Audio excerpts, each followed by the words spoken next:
Could you please state your educational background? Yes, I have a Bachelor's of Science in Biological Sciences from Sacramento State, and then I have a master's degree in genetics with an emphasis in human genetics from UC Davis, and also a PhD in genetics with an emphasis in human genetics from UC Davis. Thank you. And what kind of work do you do, Dr. Ballard? Well, currently, I'm working full-time as a forensic DNA consultant, but my primary career from about 1996 to 2024 was as a professor at California State University, Sacramento, where I taught the program in forensic biology and DNA, and I developed and taught it and did research in that discipline. Okay. What were the duties of your job as a professor when you were a professor, doctor? Well, there were 4 general duties. One was teaching, and that was primary at that particular university. So I did a lot of curriculum development and working with students in the classroom. And the primary thrust of what I was doing was to train students that wanted to become crime lab workers when they graduated from college. So the second part of that, an important part, was research. So I ran a research lab both there, and actually I ran one for 5 years at UC Davis as well in their forensic biology or forensic science graduate program. And we studied various questions in forensic serology and DNA in the laboratory, using the same technologies and approaches that are used at modern crime labs. We also got, professors are required to be involved in committees and university governance, and then I also did community service as well as part of my job. What are your duties in your role as a forensic serology and DNA consultant? So primarily what I do is that I do case reviews. And what those consist of is I get contacted by an attorney, usually a defense attorney. Those are the ones that contact me. And they say, you know, I've just been given some legal discovery around DNA evidence in my case, and I don't have a background in that, and I need an expert to look at it and tell me what the strengths and weaknesses of the prosecution's case are in terms of the DNA. Make sure the work was done correctly, that you don't have any issues with that, and then help me understand and interpret how this plays out, you know, in the particular, given the particular context of the case. So that's essentially what I do. That usually includes a review of any crime lab reports, the analyst bench notes associated with those reports, electronic DNA data files associated with those reports, and then these days especially I look closely at probabilistic genotyping. Statistics is usually what people are using, so I'm looking at those reports and so forth. And then once I have gone through all of that, I then usually meet with the attorney and discuss my findings. And then beyond that, I will also look at the context of the case. So what are the charges against the client, read the police reports, look at sexual assault examinations if it's a sexual assault case, or autopsy or things like that if they're relevant. So all of that I look at, and anything else, sometimes there's body cam video that I look at, so anything else that's pertinent to understanding the DNA in context. What's the difference between forensic serology and forensic DNA? Well, forensic serology is a lot older to begin with, and that is the detection of body fluids. And so these are tests that look for the presence of, for example, is this red stain likely to be blood? Is this clear stain saliva? Could it be semen? And then looking under the microscope, looking for spermatozoa. Those are typically the tests that we do. And the reason we do it is you could imagine if you had, say, a bed sheet and it had some stains on it, maybe they're clear in color, and you really don't know where to go to find stains that would likely have DNA from either the victim or the perpetrator or both. And so we use these screening tools to locate these stains, body fluid stains, and then the cells and the DNA that they contain, ultimately to get DNA profiles from that evidence. So it's largely a way of finding evidence, but it also tells you something about how the evidence got there. So obviously, if you have spermatozoa and you get a single source male DNA profile from that sample, then you know that the source of that, the bodily source of that DNA was sperm. So it tells us something about also the transfer that happened. Okay. Are there different software programs or tests which can be used for forensic DNA analysis? Yeah, I mean, so basically a forensic DNA analysis usually starts with DNA extraction after the serology is completed. And this involves taking whatever substrate you have, which might be a swab or it might be a cutting, say, from a piece of clothing, and soaking it in some buffer and a little bit of detergent and an enzyme called proteinase K, and that helps the cells come off of the substrate if there are any cells there, and then pop open and release their contents. After that, there's DNA extraction or purification, which purifies the DNA out of all the other cell contents, like proteins and lipids and other molecules that we don't want in our preparation. And that's typically done on robots these days, so there are robotic instruments that do that with various chemistries involved in that. A very popular one is the Easy Run, and it uses a sort of we call silica bead preparation to do its purification. But anyway, there's different techniques. There's a variety of them out there on the market. Once we have a purified DNA extract, the next step is to figure out how much human DNA we have, if any, and if any of that human DNA is male in origin. So try to get a sense of whether or not we have a mixture of female and male DNA, whether it looks like it might be all male DNA or whether it's all female. And that's really important, especially in sexual assault cases, because if you're screening sexual assault evidence and you don't find any male DNA, and the allegation is a female victim with a male perpetrator, you're probably not going to take that sample forward for analysis. So it's a very important step.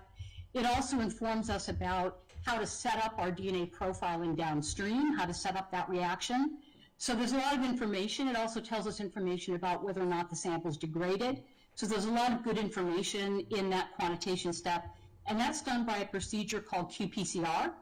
And that uses real-time qPCR instruments.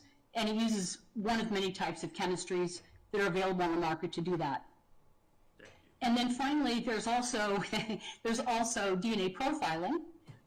That's where we actually amplify short regions of DNA that are different in different people in the population. Those are called short tandem repeats.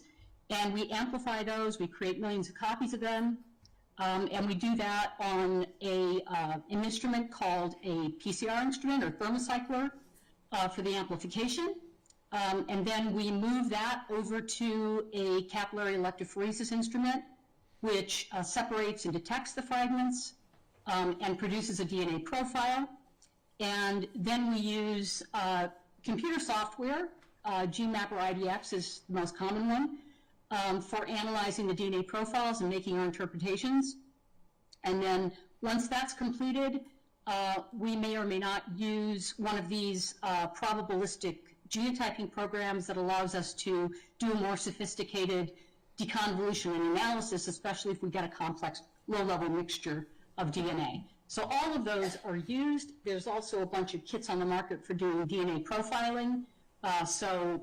There's options out there for different labs, and different labs use different ones, but they're all operating on sort of the same technology. Okay. What is your understanding of the TrueAllele software, or the TrueAllele program?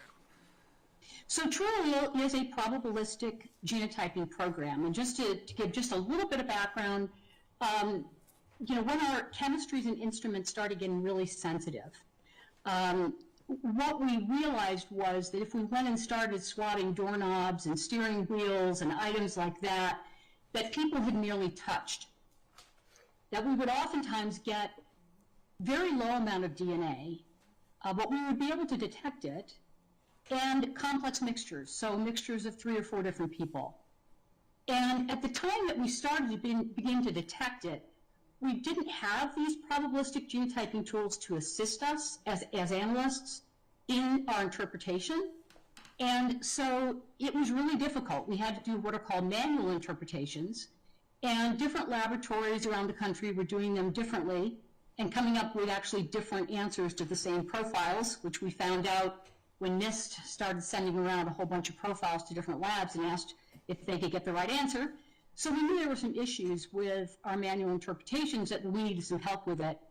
And some of these big data companies got involved, and they used biological modeling, sophisticated biological modeling of how these profiles behave, and then also computer algorithms to deconvolute complex DNA mixtures into their component parts, and then compare persons of interest, victims, suspects, whoever, against those deconvoluted profiles to see whether people were included or excluded, and with what statistical weights or confidence we could say that. And so these tools have really been a big change to our profession. Most labs had them on board around 2020. Some labs are still adopting them, but one program that's out there is called StarMix. That's the most popular around the country. It's used more often than other programs, but TrueAllele is also well regarded, and it's used by I don't know how many labs in the country now. Not as many as StarMix, but it's used around the country as well. How long has TrueAllele been in existence? I think it's been around quite a while, in sort of beta format. So, I think some of the papers started coming out maybe as early as 2000 from Mark Perlin and others he's a major developer of it. But in terms of adopting it, most labs weren't adopting those kinds of probabilistic genotyping programs until around 2015, 2016, something like that. Okay. Now, these companies that design the DNA software for comparison, did they provide training for, open training for experts such as yourself to review how they collect and analyze the data? Well, so StarMix does. StarMix has 2 trainings. They have an introductory training, which is a week-long training, and they also have a virtual advanced training, and I've taken both of those. And as an independent DNA expert, I was permitted to sit in on those and participate as a full participant. And I was able to purchase the software, and I was able to use it in my own laboratory at Sacramento State, and then I also use it in my work as an expert. TrueAllele is a little bit different. Cybergenetics, and I'm not saying there's anything wrong with the company. I'm not saying anything bad about them, but they don't have an open training for analysts like myself. Now, that being said, they've been helpful to me when I've had questions. It's just that when I asked if I could purchase the software and if I could become fully trained, they're not doing that yet for independent experts, at least at the time that I inquired about it, which was fairly recently, within the last year. So, so I'm not, I admit today, I do not consider myself to be a top expert on TrueAllele. I have done a research study with a student at UC Davis and a colleague named Dr. Ruth Dickover, who used to run the Kern County Crime Lab. She was the DNA technical lead there, and they use TrueAllele. So I learned a lot about TrueAllele from her, and during the course of that project where we compared the performance of TrueAllele and StarMix, but I have not taken any formal training from cybergenetics for TrueAllele. And when I have a case that involves TrueAllele, I usually contact them and get advice on reading the reports and things like that, just to make sure I'm getting it right. I do consider myself to be a good expert on StarMix, which is the other probabilistic genotyping program, and they operate under similar guidelines, but there are a number of substantial differences as well. All right. And have you testified as an expert in forensic serology and DNA? Yes. Okay. And how many times have you testified as an expert? I think as of today, about 53 or 54. Okay. And in those cases, and have some of those cases involved TrueAllele? Yes, they have. Let me ask you, do you only testify for the defense? Do you ever testify for the state? Rarely. I have testified for the state, but and I'll say also, when we're talking about criminal matters for the state versus the defense, it's the defense attorneys that contact me because the prosecutors use the criminals at the crime labs as their experts. So that's the reason. It's just sort of the way it's set up, the system's set up. When I'm doing civil litigation, I'm about equally between plaintiff and defendant in terms of who contacts me. But in criminal cases, it's almost always the defense. Okay. And what jurisdictions have you testified in? Oh, my goodness. Well, I've testified in, I think, 25 counties in California. I've testified in Arizona. I've testified in Nevada, Washington State several times. I've been to Illinois, Wisconsin, Georgia. That's something I'm thinking about. But yeah, Idaho. Recently was in Idaho. So yeah, all over the place. All right. Your Honor, at this time, we would move to admit Dr. Ballard as an expert in forensic serology and forensic DNA. Any objection, Ms. Ross? I guess, Your Honor, at this time, I need to, I guess, ask defense counsel, is she going to be offering any opinions on true allele or just forensic DNA in general?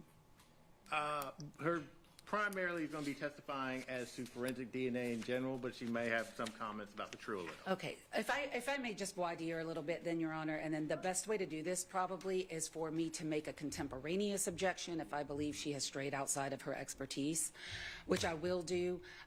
Just for background for the record, because none of this is on the record, at 4:15 p.m. last night, I got her expert report, which is 6 pages long. Had we not been in this posture, I would have, one, reached out to the doctor and, hello, Dr. Ballard, we've never met. Hope you're feeling better, which was not able to happen under the circumstances that I was put in. And also, I may have, after speaking with her, potentially filed a Daubert on this issue. Because we are not before a jury, and Your Honor would be hearing the Daubert anyway, and Your Honor will be the fact finder. I'm putting this on the record to let you know I'm not waiving any Daubert issues. I may actually supplement the record after this testimony in regards to the reliability, repeatability, Daubert factors. But I need to explore some things that I normally would have done in a Daubert hearing that we were just unable to do so because of the timing. So with that, if I may just voir dire a little bit, and then I'll probably just make an extemporaneous objection if I believe she's strayed outside the expertise. Thank you. Do I need to stand or sit? What's the best way to do this? It's kind of hard to stand and talk to the microphone. May I be seated? I may be seated? You may. Thank you. Good afternoon, Dr. Ballard. Hello. I just have a few quick questions for you about your training and experience. It seems to me, based on your CV, your predominant career has been in academia. Is that correct? That's correct. Okay. And from about 1996, I didn't really memorize it, but like 24, you worked for basically the University of California system. Is that right? Well, I worked for the California State University system as my primary job, but I also worked, as I said, as the forensic DNA and biology consultant for the forensic science graduate program at the UC Davis system. So that's University of California. Those are two different systems, but I've worked in both. And when you talk about, well, let me just ask you this. Have you ever worked in a forensic crime lab? Not as an employee. I did a sabbatical there, and I visit crime labs frequently, but I've never been employed by a crime lab. That hasn't been my career. Have you been a forensic serologist where it is your job to process items of evidence for biological materials?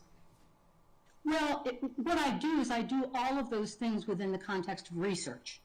So we would collect and we would process in the same way, screen, do all the DNA typing and all of that using the same approaches and tools and chemistries and technologies that are used in modern crime labs. We're just using it for a different purpose. Okay.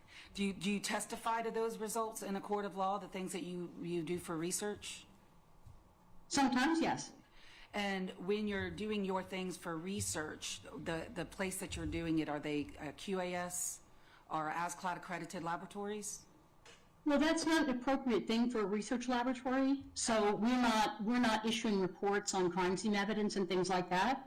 So we're accredited through the university's accreditation process. And could you explain for me then a little more why that wouldn't, well, first of all, what is QAS for the record? Well, it's quality assurance, and the idea is that anytime you have a product going out the door, like a report, for example, or a product that you make in a company, it goes through some type of a QC process as it goes out the door, and you establish various techniques and protocols within the laboratory to assure that most of those, hopefully, are going to pass muster as they go out the door. In other words, you have training in place for your employees and all these kinds of things to assure that, that everything that you produce and that's being purchased, et cetera, or in this case, in the case of a crime lab, a report that goes out is accurate. We don't do that in academics. It's just not how we do things. We don't do ASCLD accreditation. There's no requirement for it, and there's no, people just don't do that in research. That's not the way we do things. Okay. You would agree with me, are you familiar with the Georgia Bureau of Investigation? Well, I reviewed things a couple of times for them, yes. And they are a QAS accredited laboratory by the FBI? They comply with QAS? I believe so. I don't remember looking at their accreditation certificate when I looked through here, so I'm guessing that that's probably true. Outside an academic setting, you have not worked then in a forensic laboratory that is required to be accredited by either ASCLD or QAS, FBI, and produce reports? Yeah, only when I was doing my sabbatical in the crime lab. And when did you do your sabbatical, and in what crime lab did you do your sabbatical? I did it in the Sacramento County DA crime lab, and I don't remember the year. I'm thinking it was probably around 2006 or 7, something like that. And you were there for the year? I was there for 6 months. 6 months, okay. Yes. All right. How many times have you amplified DNA? Thousands. Okay. And all of those thousands of times have been in the academic setting? Yes, I have done it in crime lab setting, but like you said, that's not been the primary focus at all. It's been academics. Same question I have for you for quantification and amplifying. Have you ever done that? Go ahead. Yeah, so DNA quantification is qPCR, and I've done that thousands of times also. In an academic setting or in a forensic lab? Both, but primarily academic. Okay. Yes, I have. Yes, I have. And approximately yes. how many times? I don't know. I would have to look back at my CV and my cases. It's unusual. I mean, it's not the normal thing. Usually I'm doing a case review that's work done by another laboratory. I mean, by a laboratory, a crime lab, like I did in this case. But there are times when I will do an experiment in my laboratory that is pertaining to a particular case that there isn't a good body of research literature about that topic. And so in order to investigate it, I'll do the work in my lab and then I testify to that in court. You testify to your experiment? Yes. Okay. And you don't know, sitting here today, how many times you've done that? No. All right. Have you ever I think I know the answer to this when you start talking about true allele. Have you ever operated the true allele probabilistic genotyping software? I have been involved in it because like I said, I did a research project where we compared star mix and true allele. So I've been involved in that. Like I said, I do not consider myself to be an expert in true allele in the same way that I am with star mix. And I usually get some outside assistance when I have a true allele case for that reason. So you would not consider yourself an expert in true allele? I'm an expert, I would say I'm an expert in how probabilistic genotyping works, what it is, and I understand the differences between true allele and star mix. I'm not completely ignorant. But because I haven't run thousands of samples through true allele the way I have star mix, I don't feel as confident on it. And so, yes, I would say that I don't consider myself to be an expert in that particular probabilistic genotyping software. Well, that's what I'm trying to get to the bottom of. How many times have you ran true allele? Well, in our research project, we ran it hundreds of times. I think I can't remember the sample size, was probably 300 samples, something like that, where we ran star mix and we ran true allele. So it's not that I haven't seen it and done it, and it's not that I haven't read about it, and it's not that I don't understand how it works. I think I have actually a better understanding of true allele than most experts in the country that are coming to court, because most of us are experts in star mix. True allele is not used by very many laboratories, and so to be experts in both would be a very unusual thing. Okay. So 300 times, were you running the program or your graduate students? I was running it with them. So together. Yeah. Right. And you know Jennifer Bracamontes from Cybergenetics? Sounds familiar, yes. Okay. Is she possibly one of the persons that you might talk to at Cybergenetics if you have a question about true allele? Usually I talk to Bill Allen. Okay. And you know Dr. Perlin as well? Mark Perlin? I don't know Mark personally, no. All right. Your Honor, that'll complete my voir dire as for her expertise. I'm not going to object to just serology and DNA, and if she strays outside of that in a manner that I find problematic, I'll lodge a contemporaneous objection. And for the record, we're asking that she be qualified as expert in forensic serology and forensic DNA. I'll allow the witness to testify as an expert in the area of forensic serology and forensic DNA. All right. So when you get involved in a case review, how does that process normally start? Well, typically I get contacted either by email or phone by the attorney who needs my help. And so if I'm available, they'll first ask me if I'm available, if I have time to take the case, and if I do, I'll say yes, and then we usually talk about it either in a Zoom meeting or over the phone to discuss sort of, what the case is about, so I make sure that it's a good fit for my particular skill set. And then once we've established that it sounds like it is, then we talk about, okay, where are you in the process? Do you have a trial coming? Do you have a hearing coming? What's going on with that? So then we begin the conversation about retaining me and how we're going to share the discovery and things like that. Okay. And so where do you get the materials for case review? I typically get them from the defense attorney that I'm consulting with, who gets them from the DA, who gets them from the crime lab. So in terms of the DNA discovery, that's usually how it comes to me. Okay. And you're not collecting the samples yourself when you're doing these case reviews. You're getting the material from the defense attorney. Do you ever get them directly from the state? Not usually. I have sometimes gotten them directly from the crime lab, but it's always with the permission of the DA to release them to me. Sometimes when the files copy over, they don't copy over right, and so it's just more expedient to have the crime lab actually send them directly to me. All right. And generally, you're involved post-arrest. Is that correct? That is correct. All right. And are you compensated for your time? Yes, I am. All right. And how are you compensated? Well, I charge $300 an hour for a case review, and typically I can finish a review in about 15 hours. So that's about $4,500 for the pretrial work. If I end up traveling for testimony, I require a $1,200 flat fee for court testimony, but when I come on Zoom, I just charge by the hour at that same rate. All right. And is this standard in the community of expert witnesses who testify in this area of forensic DNA? Is this a standard practice? To charge? Yes. Charge fees. Yes. Yes. And I also work a lot for public defenders' offices who have tight budgets, so I'm within their budget for experts in terms of my $300 an hour. Okay. Do you always testify in cases? No, I don't. So if you look at my CV, I think I've done about 350-something case reviews at this point, and I've testified in a little over 50.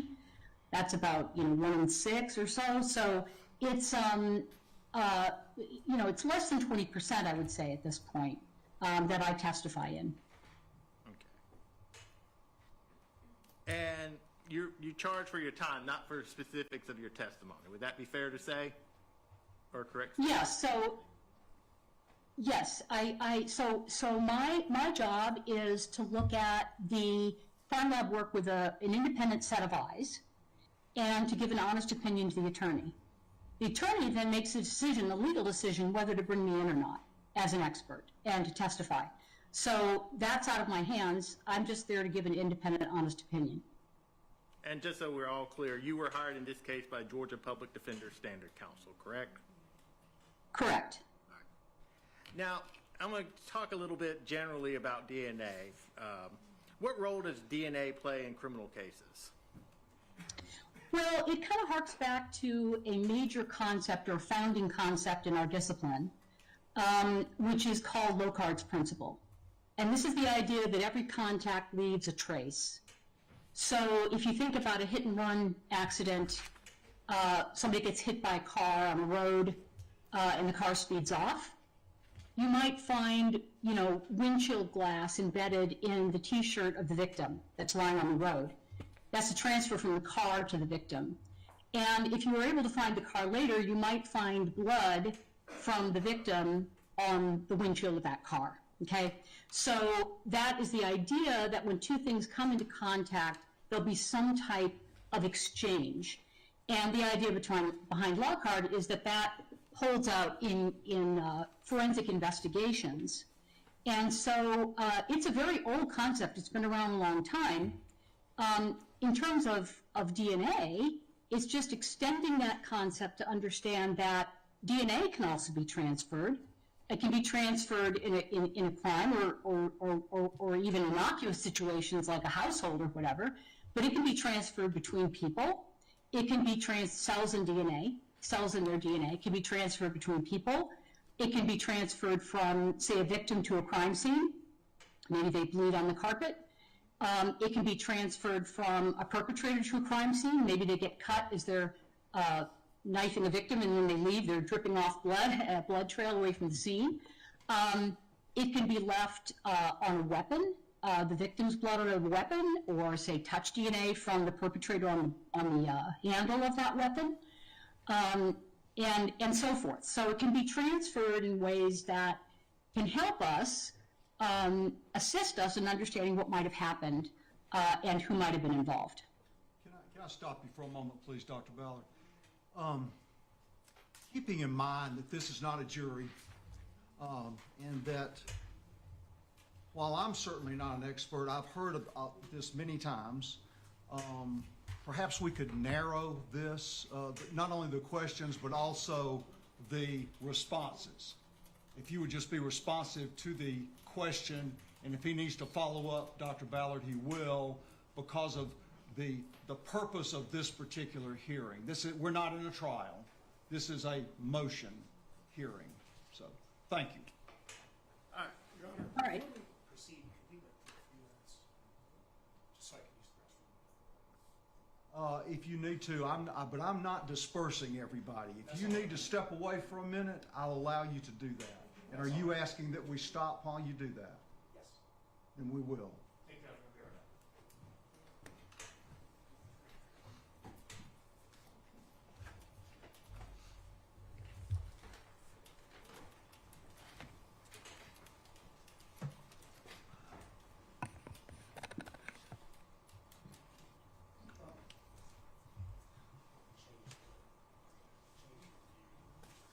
Yeah, that would be, come on around, let's do that.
proceed. Thank you, Judge. Before I go on to more, I did want to touch on one thing. I wanted to ask you about concept transfer of DNA, direct and indirect. Can you tell us a little bit about that concept of transfer of DNA, direct contact, direct and indirect transfers? Sure, I'll give you an example of body fluids, and I'll do one with touch DNA or skin DNA. So let's say that I bleed onto a Band-Aid. That's direct transfer of my blood onto that Band-Aid. Say I take the Band-Aid off and I put it on a counter, and my husband comes by, picks up the Band-Aid, and gets some of my blood on his fingers. That's indirect transfer. So the blood is now on his fingers, even though he never touched my wound directly. The Band-Aid was the vector for the transfer of that blood and its DNA. Similar things happen, if I touch a microwave handle and open and close it, and then somebody else comes into the room and does the same thing, they could pick up some of my skin DNA on their hands without having touched me directly. So again, in that case, the microwave handle would be the vector for indirect transfer. So when I touch the microwave handle and leave my skin cells and DNA behind, that's direct. And then if somebody comes in and touches the microwave handle and then picks up my DNA as a result of that, after I've handled that handle, that would be indirect. Okay. So if I want to make sure I get this right so I understand. So I'm holding a pen in my hand. I don't know if you could see me with the pen. If you pick up my pen, you could leave your DNA on the pen? Yes. Okay. And if I touch the same item, then my DNA would be on there as well, correct? Correct. It could be. And then if I've been handling this pen all day and I went home and I opened the door to my house, could your DNA be on the doorknob as I opened the door? It could be. Even if you've not been to my house, you've never been there, your DNA could still be on that doorknob. That's correct.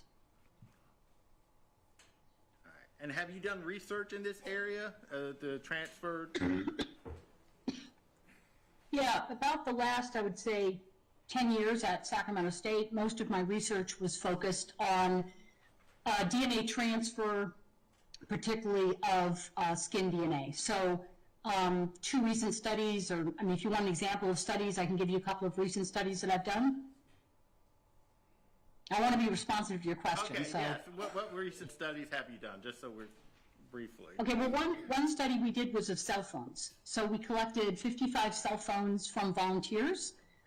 They had to fill out a questionnaire specifying that they don't share their cell phone with other people. So they're the primary user, only user of the phone, and that they don't wash their phone. That was the things we had to screen them for.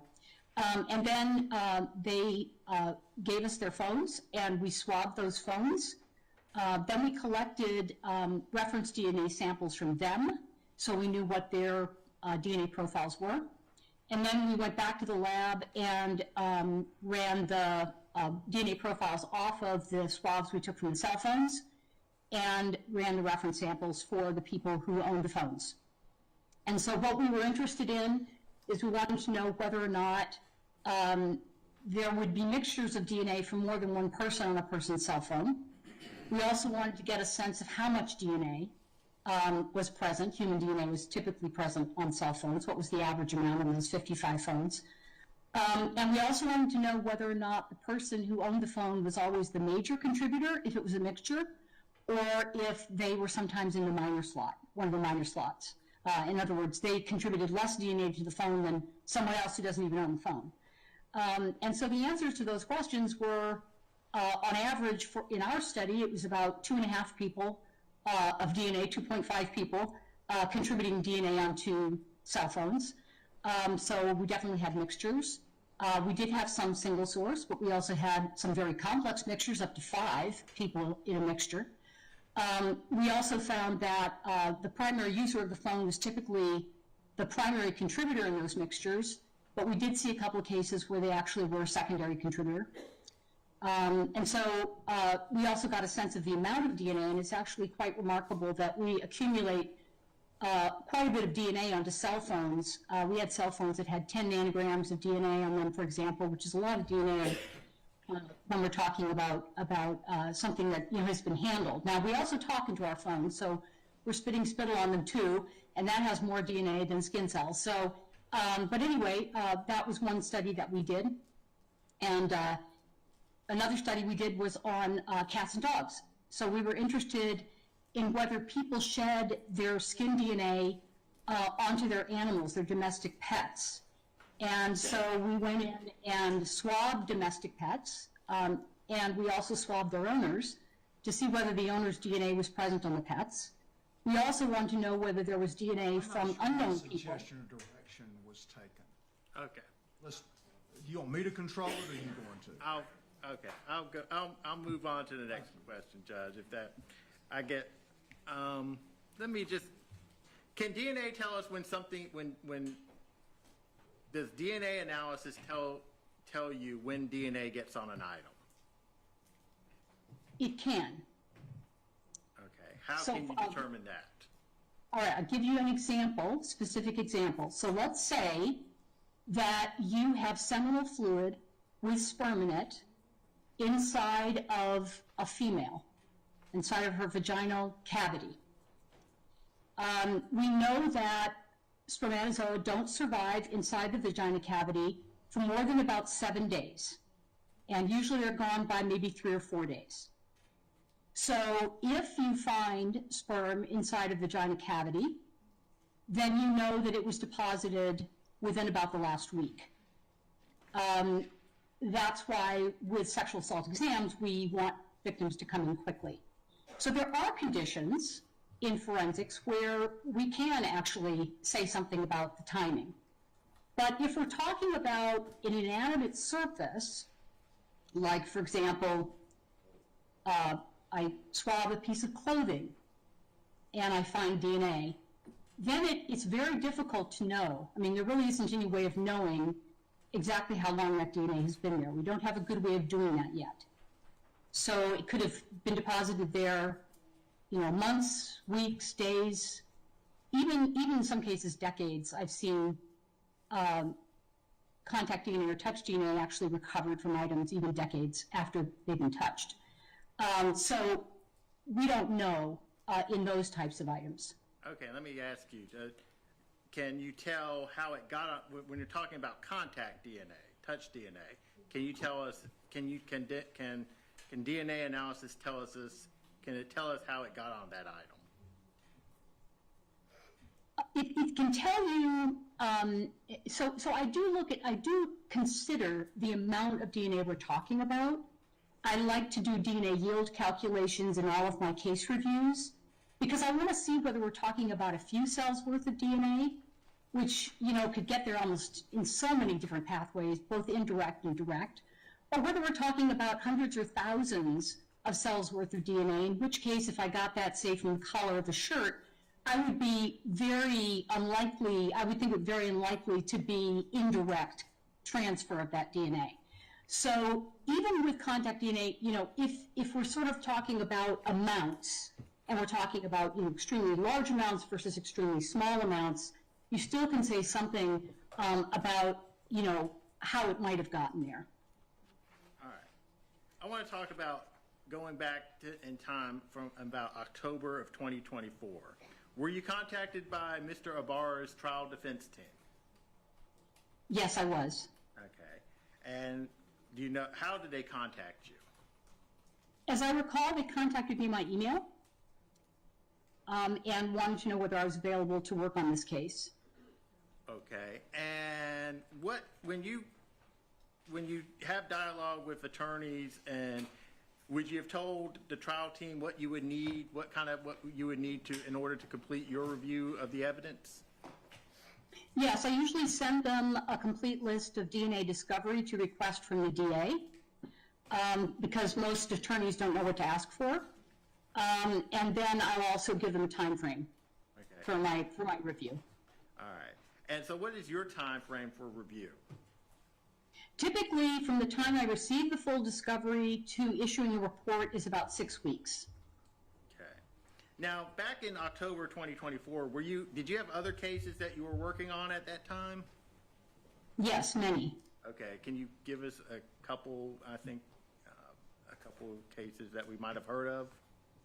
Well, I was working on the University of Idaho student murder case at that time. I can tell you that. That was taking up quite a bit of my time. But there were numerous other cases that I was working on that very week when Mr. Donnelly contacted me. Okay. At that time, did Mr. Donnelly talk to you about specifics about what scheduling order for the trial and motions? Did he talk to you about that? I don't remember specifically. I know that he asked me about my time frame, and I explained that to him. I have email correspondence on that. I don't recall if he actually said, you know, any particular dates to me and asked me if I could be ready by that date. I don't remember that. Okay. So you weren't aware that there was a motions hearing held on November 1st, 2024 on the issue of, the challenging the true allele and on the DNA? No, if I had known that, I would have told him there's no way that I can, I don't even have the discovery yet, much less have time to do a review in that period of time. Yeah. And given that you would not have been ready for the November 1st motions hearing. If you were even if retained, you had not been able to complete your review within a week. Fair to say? No, that is fair to say. And I believe this trial started November 15th, about 2 weeks later. Time period of November 15th through 18th. Would you have been able and ready to, with that, given the cases that you had at that time, would you have been able to do a full review? It would have been very difficult for me to do that, and I didn't even have the discovery at that point. So the 6-week time frame is coming from the day that I get full discovery. And part of what I do immediately when I get discovery is to go through it and see what's missing. And once I realize what's missing, there can be additional time required for me to get what I'm missing, and then to get the lab to respond to that and give it to me. And so the clock keeps moving. So the answer is that unless every star aligned, and all of that came to me, and I was able to push everything aside, I would not have been able to do it, no. And you were like the Idaho student killing, you were already retained on that case. So you already had deadlines and work that you were having to do on that case. Yes, and many other cases too. Many other cases. Yes. All right. Yes. All right, Your Honor, if I may move to the podium to introduce them. Right, and while you're doing that, I'm gonna take care of another quick matter. Come on. While you're getting set up.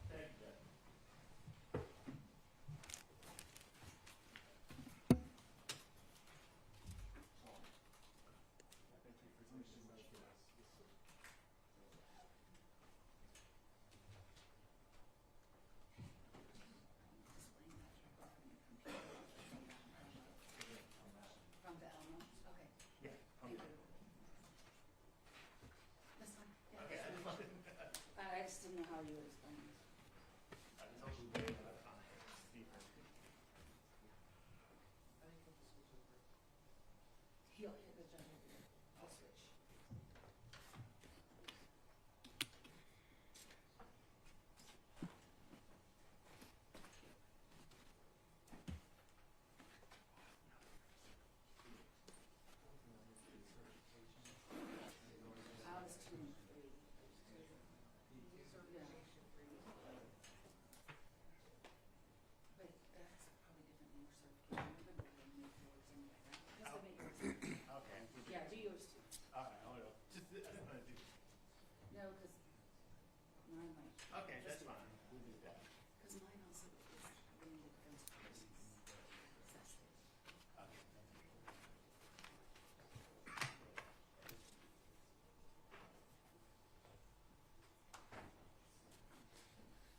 proceed.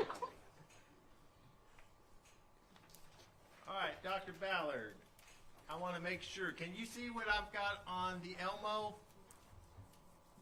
I can see that you have something on the Elmo. I can't read any of it. Okay. All right. I don't know how we can. Can you change your view settings from where you are, Dr. Ballard? Let me see what I can do here.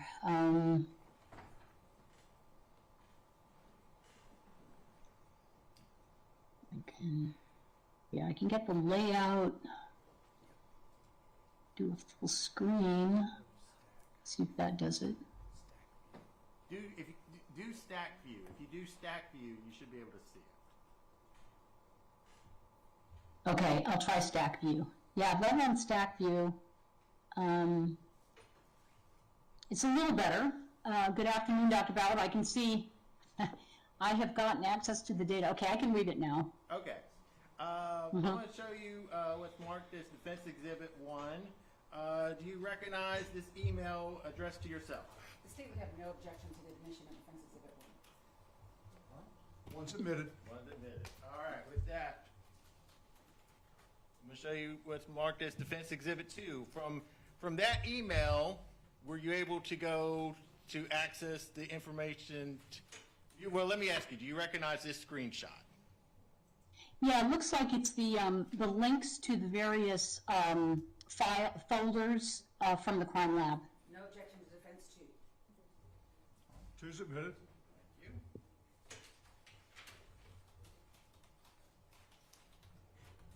I'm going to show you D3, the record certification. Did you pull this? Yes, that was part of that. No objection to D3. Three's admitted. All right. Now, I'm holding, there's a USB that can, and did you download, there was 3 zip drives. Did you download those drives? Yes. Okay. Your Honor, at this time, I've had some discussions with the state as far as D4, 5, and 6. These are the zip drives which we have downloaded that was accessed from the State Defense Exhibit 2, downloaded. We've given it to the state for them to review. We'd ask that be admitted at this time. Just D4? D4, 5, and 6. What's 5 and 6? Each one. D4 is zip file 1, 5 is zip file 2. Oh, are they all on the same thumb drive? They're all on the same thumb drive. Can we just have D4 for the thumb drive? We can do that. It's one thumb drive, so it'd be very confusing if it has 3 different numbers. We can, D4, we'll ask that you do D4, Judge. And Judge, I have no objection to the admission of D4 with this caveat. So this is the conundrum we find ourselves in with virtual witnesses, which is why I rarely waive my right to cross them in person, but I'm doing it in this case, and I did willingly once I got the report. Usually we would have the witness authenticate it, and we can go through it that way, but she can't do it where she's at. So I've made an agreement with the defense attorneys that I will agree that D4 is what they gave their witness from the GBI. I can't verify whether it's exactly what I have, and we don't have time for that, but I am happy to stipulate that D4, based on defense attorney's recommendation, or not recommendation, but their assertion, that D4 is the data that this witness was able to access from the GBI server, and it was downloaded onto a thumb drive, which is D4. And I'll state my place, that's what happened. And I can't tell if she downloaded it all. I don't know. I wasn't there. She can't see it, but I'm okay with that stipulation. I will admit D4 with the reservation stated by the state. Thank you. And based on the review, did you review those files? Yes, I did. All right. Just a couple other things. Did you prepare a report in this case? Yes. I'm going to show you, and this is now marked D5. No objection to the report, D5. Five's admitted. Okay. And this will be, this will now be Exhibit D6. Did you create a spreadsheet? Yes, I did. Okay. No No objection to D6. 6 is admitted. Thank you, Judge. With that, if I may, you want me to present this to your court reporter? That'd be fine. Thank you, Judge. Let me just do that, and I can go back to the table. That completes our portion of evidence that we are admitting.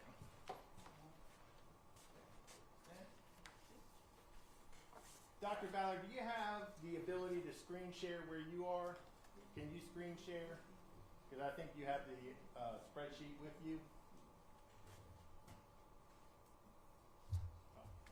I don't think she can hear you from where you're located.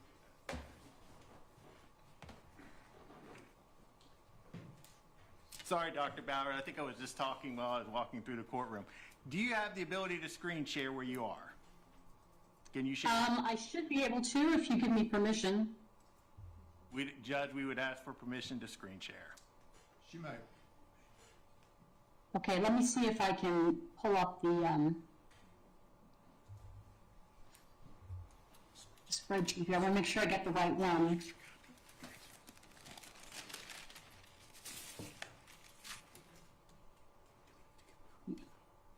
See if that's the right one. No, that's the wrong one, so sorry. I've got to pull up the right file, so if I could just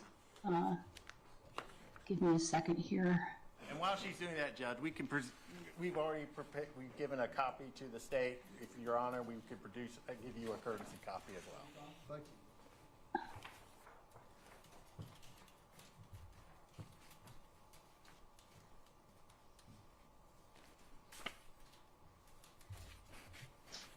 With that in mind, if I've got this, you've got yours, she's got hers in front of her, I don't know that we need to, do we need to screen share? Well, Your Honor, I think I can read mine. The problem is that I can't figure out how to get out of the screen to open up what I need on my desktop to make sure I can access it. This is a program I'm not used to using, so layout. It doesn't help any. Dr. Ballard, when you're testifying about the spreadsheet, could you just note for us, for the record, which row and column you're referencing, and then we can follow? Sure, I can do that, yeah. All right. And if they're doing that, Judge, I would just like to make sure that the record is clear, number one, that Mr. Ibarra can see and hear the witness based on where he's seated in the courtroom, and that he is able to follow along with defense counsel with that exhibit. Can you confirm that with your client?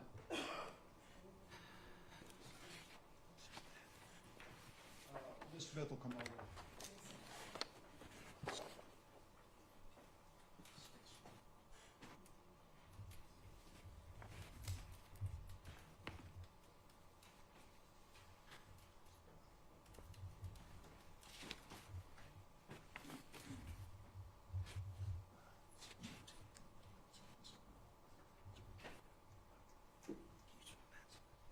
Yeah, I can. All right. So just tell me a little bit. Let's start first. Talk about how you set up your spreadsheet, Dr. Ballard. Okay, well, the spreadsheet's designed to give me an overview of everything that was tested in the case, what tests were performed, and what the crime lab results were. So it starts on the left-hand side with the first column, which is the lab item number that was assigned to the evidence when it arrived at the crime lab. And then the next column is the description of that item. And this is all taken from the analyst's bench notes. And then if there were any sub-items and what their descriptions were and so forth. And then if they did any body fluid identification, serology, I indicate what tests they used and what the results were. And then this lab also did a little bit of male DNA screening on a few items, and so I have a column for that. And then I go into the regular sampling that they did for DNA. There's a bunch of blank spaces on the spreadsheet because I was unable to obtain the information I needed from the bench notes that were provided to me to fill that in. So I couldn't calculate how much DNA they found. I would normally do that in a case. And then after that is information about the profiles that they got, the DNA profiles they got, and the interpretation of those profiles in the report. All right. And then on the very far right-hand side is whether or not there was any DNA that could be reasonably assigned to any of the persons of interest in this case. All right. So what was let's just start with the first item. What was the first item that you looked at? So it was lab item 2, and it was a sealed package that contained disposable black gloves that was submitted to the lab for trace evidence, forensic biology, and latent prints. Of course, I only looked at the forensic biology part of this. So the first glove is assigned as 2A, the second one is 2B, the third one is 2C.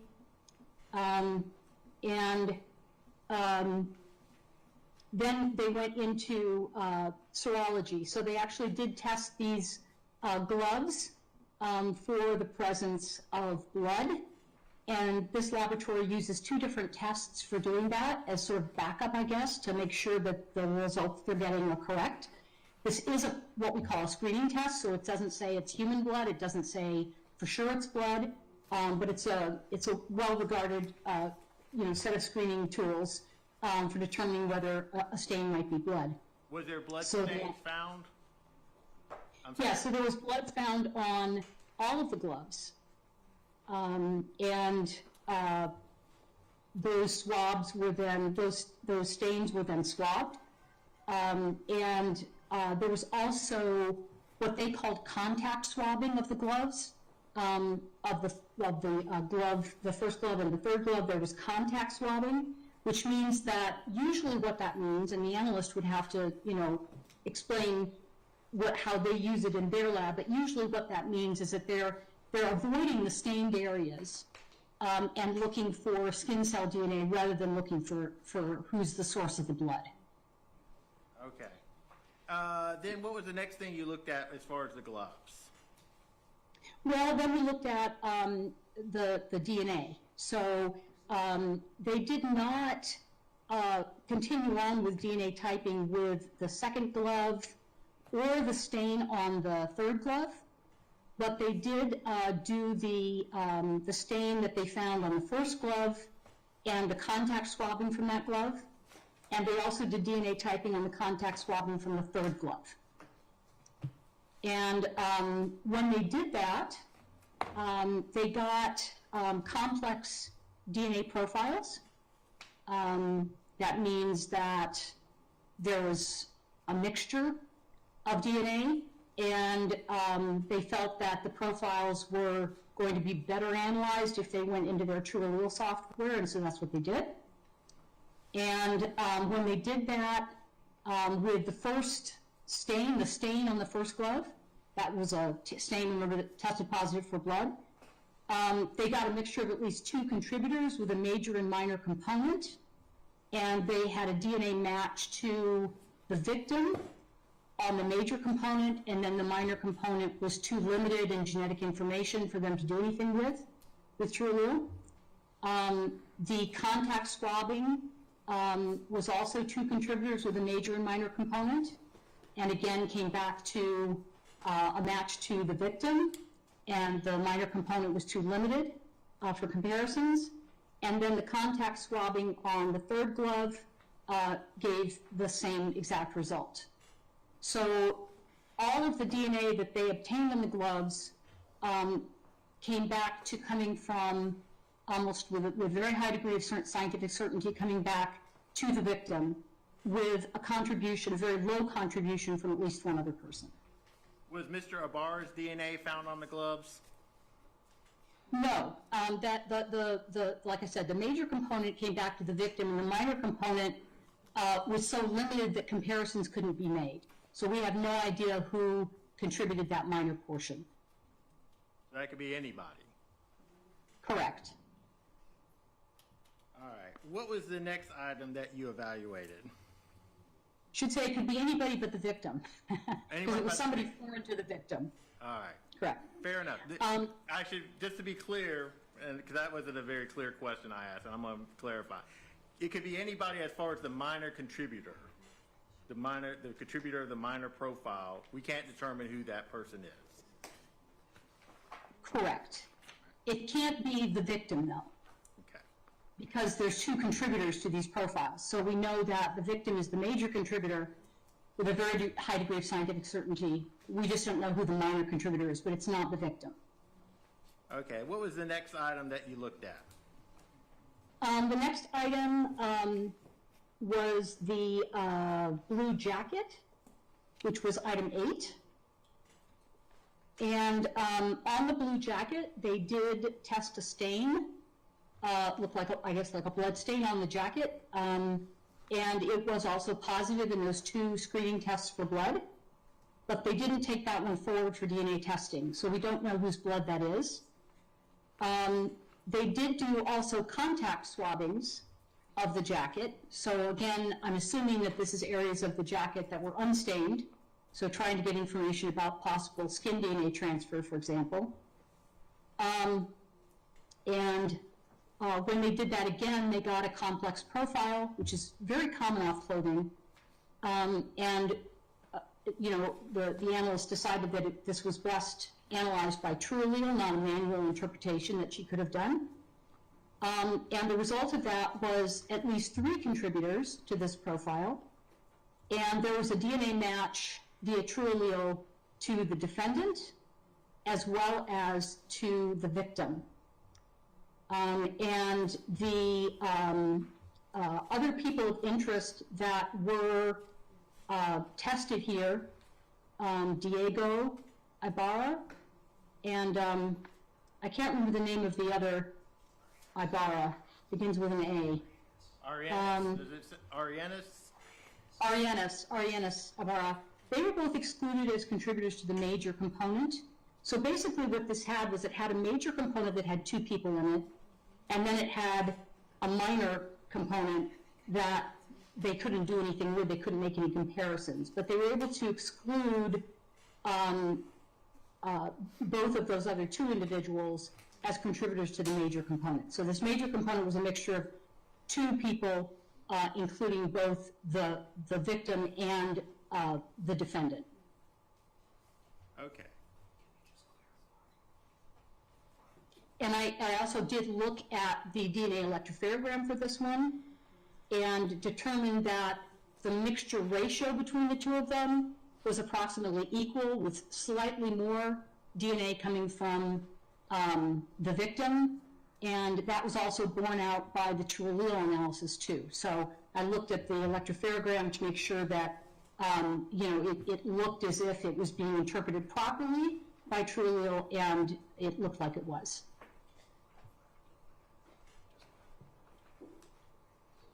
All right. Does the minor profile, does it rule out Diego or Arianis? No. It does not. No.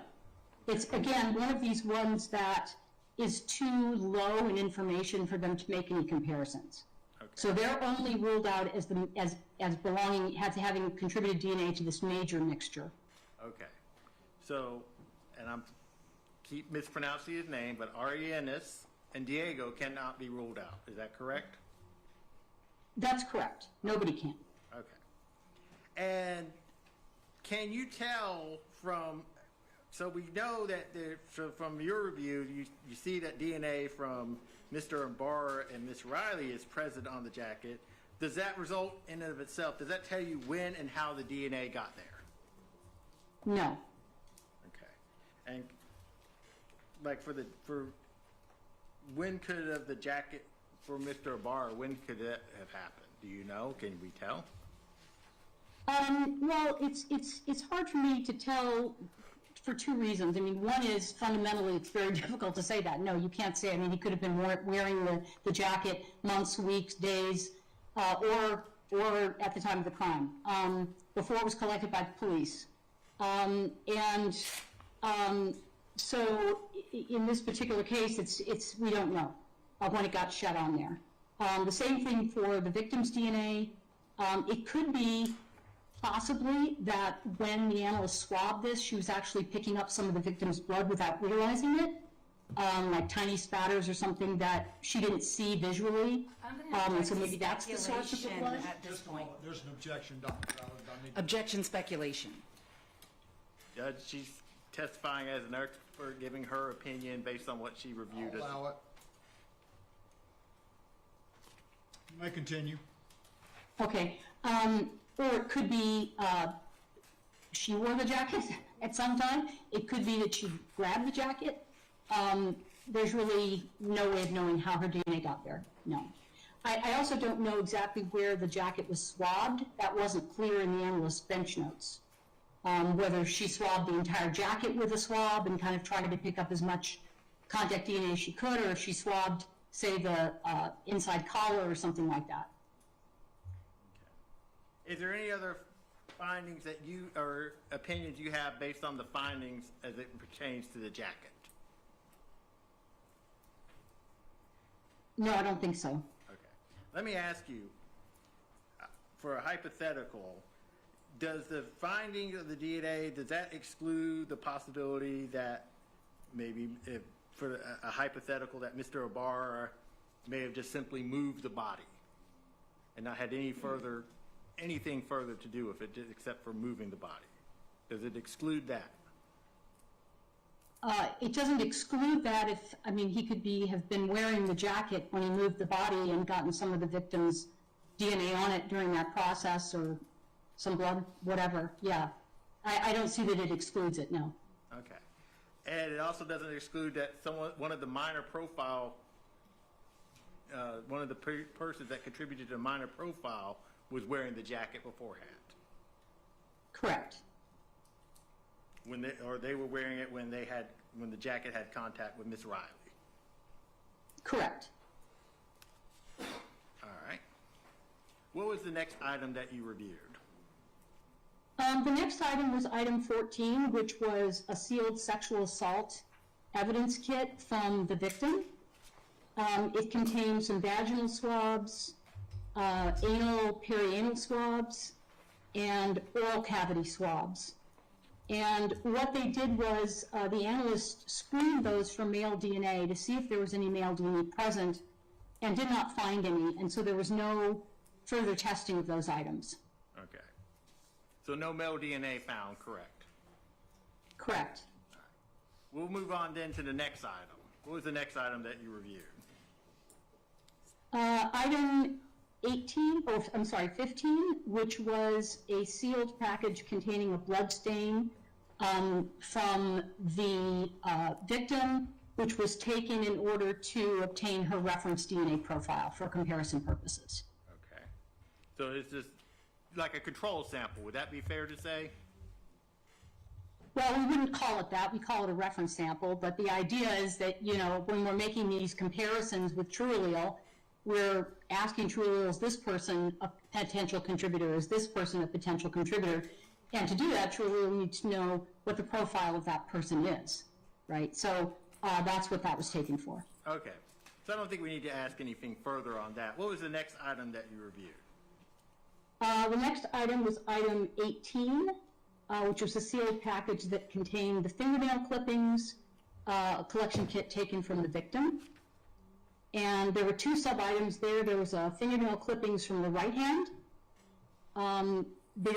In the bench notes, it appeared that the analyst noted there was some red-brown staining in those.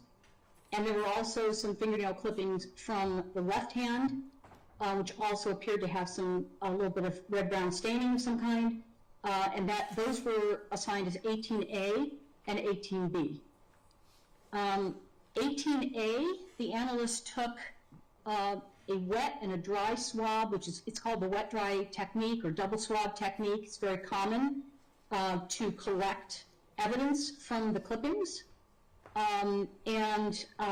She assigned that as item 42. And then she also did the same procedure with the left-hand clippings, and she assigned that as item 43. So going forward into DNA, those were items 42 from the right hand and 43 from the left hand. And what were your next, based on that, what was your review on that? What was the next thing you reviewed? Right. So the laboratory actually did two different types of DNA profiling on the sample. One of them is the normal DNA profiling that we do. This lab uses a kit called GlobalFiler, and it amplifies and types short tandem repeat markers from both males and females. And it's the one that has this very high level of discrimination when you get a good profile. There was also another kit called Y-Filer Plus that was used by the lab that looks at the same types of markers present only on the Y chromosome, which is found only in males. And so there were two different types of profiles to review and that are in my spreadsheet. When they did the Y-specific or male-specific testing, they got what appeared to be one male haplotype, which is what we call a profile off the Y chromosome. And what the lab was able to say was that it was consistent with the Y profile of the defendant and also the RNS, Ibarra. And just for context, in a family, the Y chromosome is passed intact from fathers to sons. So if two people are biological brothers, or if they are male biological cousins whose relatedness is through the paternal line, they're all going to have the same Y chromosome, and they're going to carry these same markers, so they're going to have the same haplotype. So anybody in that male line could be the contributor of the DNA, including these two particular individuals of interest in this case. So that's what the Y-Filer Plus told us. They then went into the regular GlobalFiler test and produced a profile there.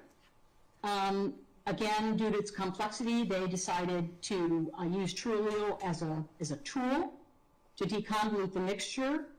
TrueAllele came back with at least two contributors, where the victim was actually assumed as a contributor in some of their calculations.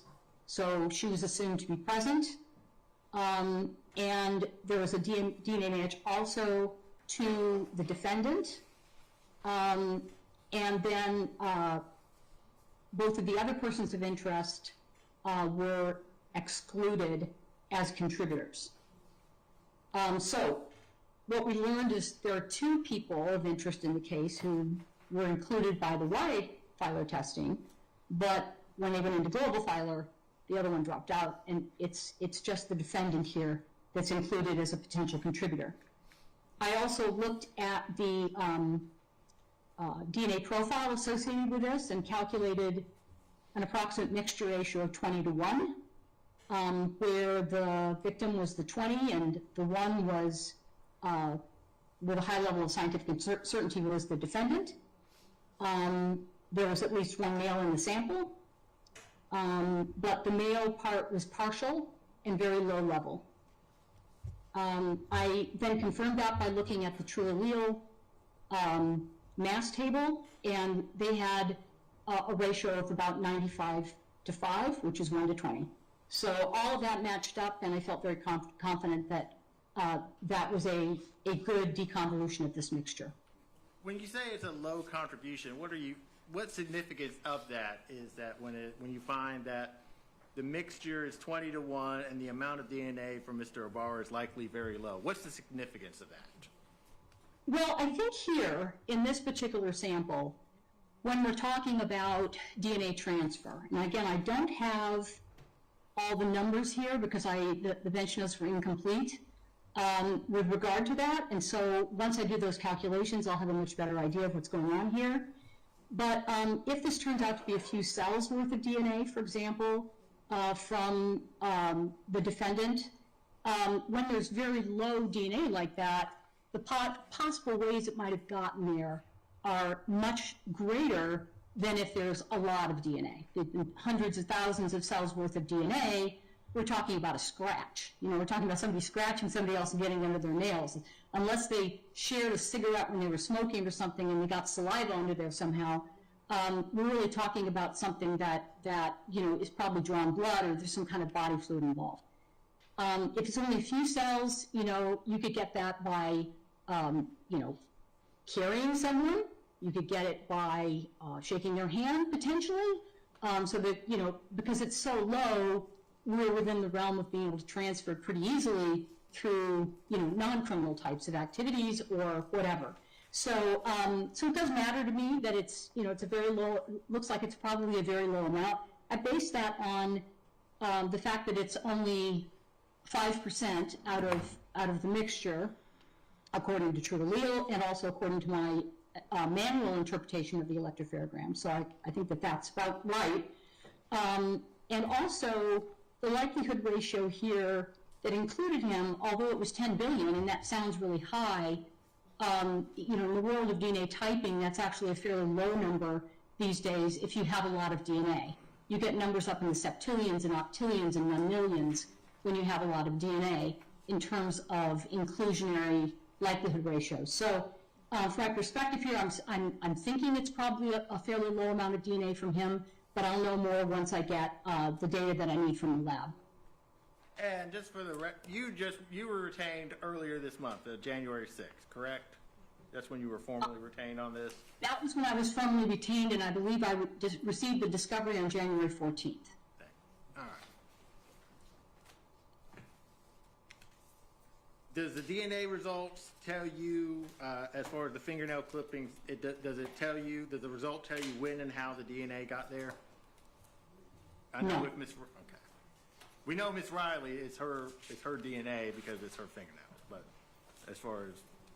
Correct. In terms of her, I was thinking more about how the defendant's DNA got there, which is the matter of interest here. And I can't tell when or how it got there. Now, that being said, if I did get data from the lab that showed that it was hundreds to thousands of cells, which I don't think is the case given other things that are looked at on the sample, but if that was the case, then my opinion on that would be that it's more likely that that was some type of a scratch or direct contact type of situation, because, you know, getting that amount of DNA into your fingernails would be very unlikely just by, say, moving a body or touching somebody, you know, shaking their hand or something like that. All right. Unless, like I said, a body fluid is involved. All right. What was the next item that you looked at? All right, the next item was a sealed package containing a rock that was identified as collected from the scene. And that was item 22. And what were your findings as to that rock? Okay, well, the analyst saw a stain on the rock and tested it, and it was positive in the 2 tests that they used for screening for blood. And also took some contact swabbings, which again I'm assuming are from unstained areas of the rock, to try to find skin DNA for whoever was holding the rock. That would be the idea. Move to strike all any of that- assumptions, Your Honor. Objection to her assumptions. If she's testifying from the lab notes, that's fine, but I object to any assumptions she might be making. You're based on her review as provided, she's reviewing the materials and testifying as an expert based on her, she's giving her opinion as to... I'm going to sustain the objection. All right. Was there any Mr. Ibarra's DNA found on the rock? No, so all of that DNA on item 22, which was the rock, all of that was a single source DNA profile that matched the profile of the victim. All right. Next item. What was the next item that you reviewed? This was item 23, which was also a rock, and they did the exact same thing with this rock. They swabbed a stain, and they also did what they called contact swabbings. And again, both of those came back single source DNA profile matching that of the victim. Next item that you reviewed, Dr. Ballard? This was item 24. It was described as a cutting from a tree. They tested that for blood using the two tests they used, and they were both positive. And then a swab was taken from that stain, and it came back single source sample, single source profile matching that of the victim. Mr. Ibarra's DNA, was that found on the tree? No, it was just DNA entirely from her. What was the next item that you reviewed? The next item was a sealed, this was item 25. It was a sealed package containing clothing identified as coming from the victim. And that included 25A was a black jacket, 25B was a black shirt, and 25C was a piece of black bra. The laboratory did a couple of things with this. They used something called an alternative light source, which is also called a crime light. This is a narrow wavelength of light that is shined at an object and excites fluorescence in some materials. And there are biological fluids, particularly semen, saliva, and urine, that will respond to this light. And so she screened and found a bunch of stains on all of these items. However, lots and lots of things. It's a very non-specific screen, this ALS or crime light. It picks up a lot of different things. So it's not unusual to just look at somebody's shirt and find multiple stains with this thing. It doesn't mean they're body fluids. So appropriately, she followed up with a test for seminal fluid, is what she wanted to know, if there was any seminal fluid. Apparently that was her question. And so she did something called an acid phosphatase test, which is an enzyme found at high levels in semen. And all of that was negative on all the items. And so she didn't take any of those forward for any further testing. Okay. So no additional tests? Correct. All right. No DNA testing. All right. What was the next item that you reviewed?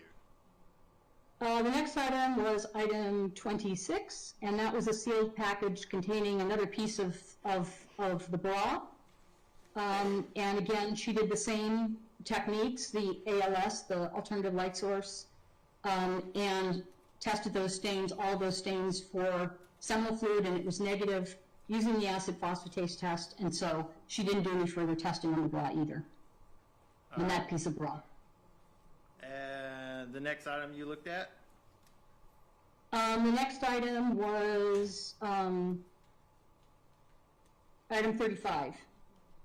And that was a sealed package containing buccal or cheek cell swabs from the defendant that was used to establish his reference DNA profile. Okay. So just the reference source, correct? Correct. And what was the next item that you looked at? This would be item 39. It was a sealed package containing a black ball cap that was submitted to the lab for trace evidence, forensic biology, and latent prints. She did do serology on this. She tested 9 stains on this item, and she got a weak positive result for blood on one stain only. That was stain number 9. So she took that one forward for DNA testing, and again used true allele as an assistance, and got a DNA mixture with at least 3 contributors with a match to the victim, and then due to limited data, the rest of the profile could not be interpreted, and so we don't know who were the other 2 contributors. And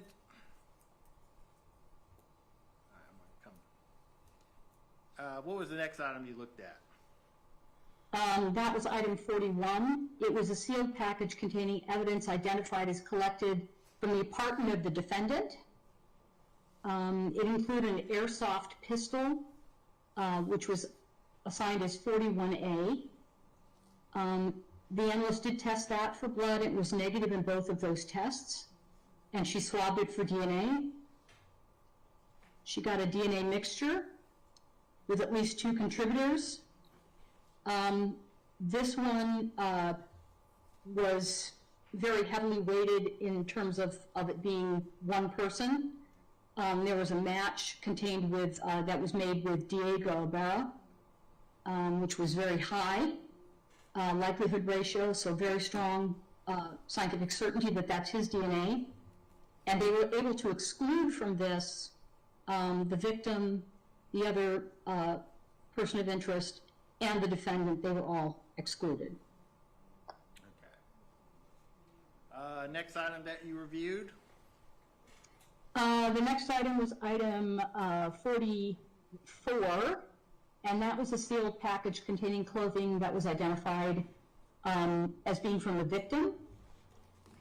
There was a pair of black pants, that was 44A, gray panties, 44B, white shoes, 44C, socks, gray socks, 44D, a sealed package containing a black hair tie, that was E, and then F was a sealed package containing a black bra strap. The analyst looked at all those items, again, used an ALS, alternative light source, crime light, to look for body fluid stains, and then followed up on any positive stains, looking for acid phosphatase. All of those results were negative. For the panties, she did one step further and did a test for another enzyme found in semen, which is called P30. That test was negative, and she also looked under the microscope for spermatozoa and did not see any. None of those items were taken, none of the swabs from those items were taken forward for any DNA testing. So no DNA located on Mr. Ibarra's DNA was not located on any of those items, correct? Well, she didn't test it for DNA. Okay. So we have no information about the DNA. Thank you. We just know that there was no indication of seminal fluid. Okay.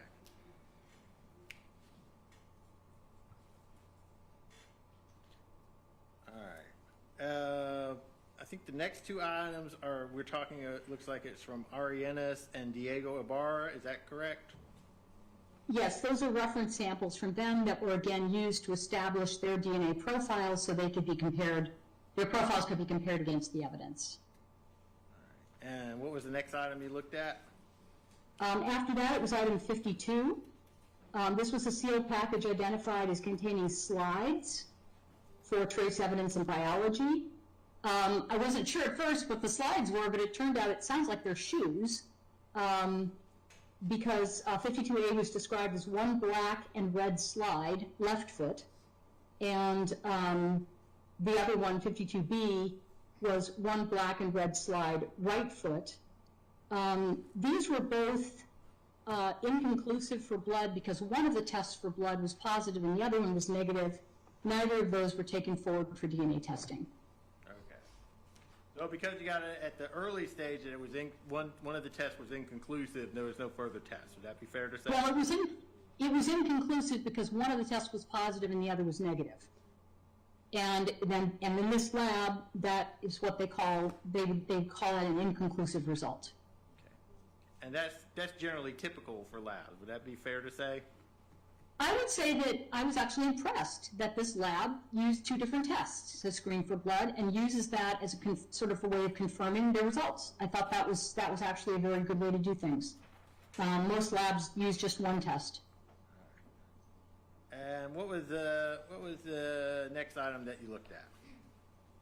So that was item 53. Also contained slides.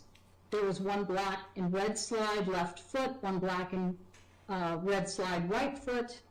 Again, testing for blood. In this case, both tests were negative. Okay. And so there was no DNA testing done on those. All right. And I think, is there one more item that you looked at? It looks like there is, there's actually a couple more. Okay. So there's item 54. was the clothing of the defendant, and 54A was a red shirt, and 54B was a pair of red, white, and black shorts. And the shirt was inconclusive for blood because the two tests did not give the same results. Same thing happened with the shorts, and neither of those was taken forward for DNA. All right. And then the last item. So there was a sealed package containing evidence that was found somewhere near or within some distance of the crime scene, I think near some type of pond.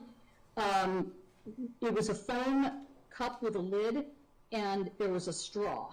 So 64A was the foam cup, and 64B was the straw. They tested the foam cup for an enzyme called amylase, which is found in saliva, and that was negative. They didn't take that sample forward for any more testing. The other one, the straw, actually tested positive for this enzyme that's found in saliva.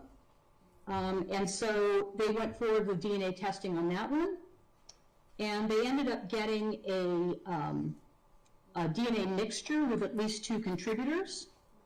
And one of those contributors was, with a high degree of scientific certainty, the defendant. And there was also DNA from another person.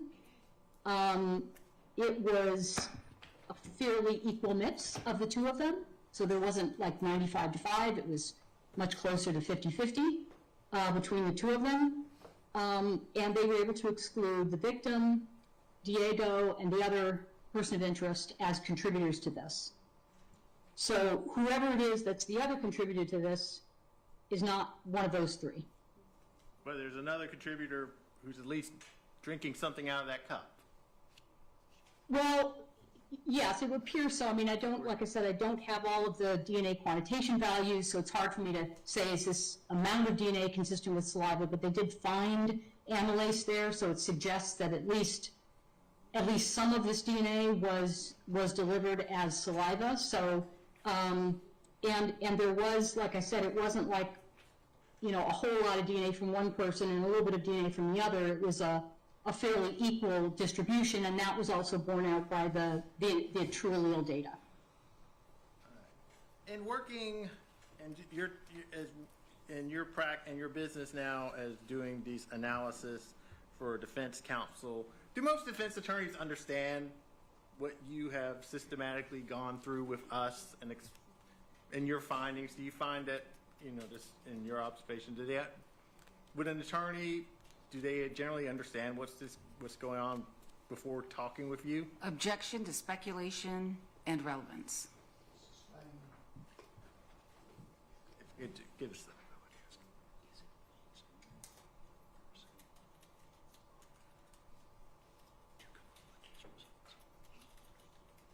Okay. Dr. Ballard, is it possible for a layperson to come up with these results on their own looking at the raw data? No.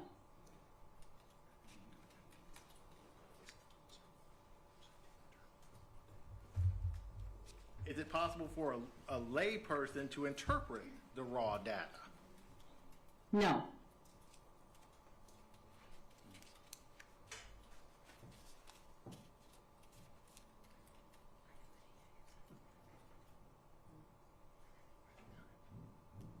Taking.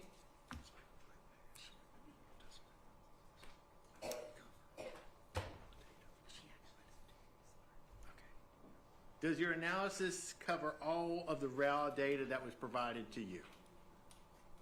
Yes.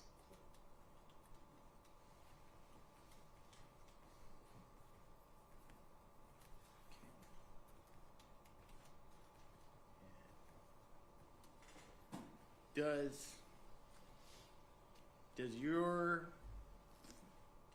the scientific findings exclude the hypothesis that Mr. Ibarra's DNA could be on these items through indirect contact or indirect transfer? No, not that I'm looking at, except I would say with the straw, because there appears to be, and again, I want to confirm this by calculating DNA yields, but appears that there was a very robust profile obtained from the straw. It wasn't a partial profile, and that most likely, at least some of that came from saliva. And so, there's that, and I would take that into consideration, especially if I had the DNA yield data. That would not be a form of indirect contact.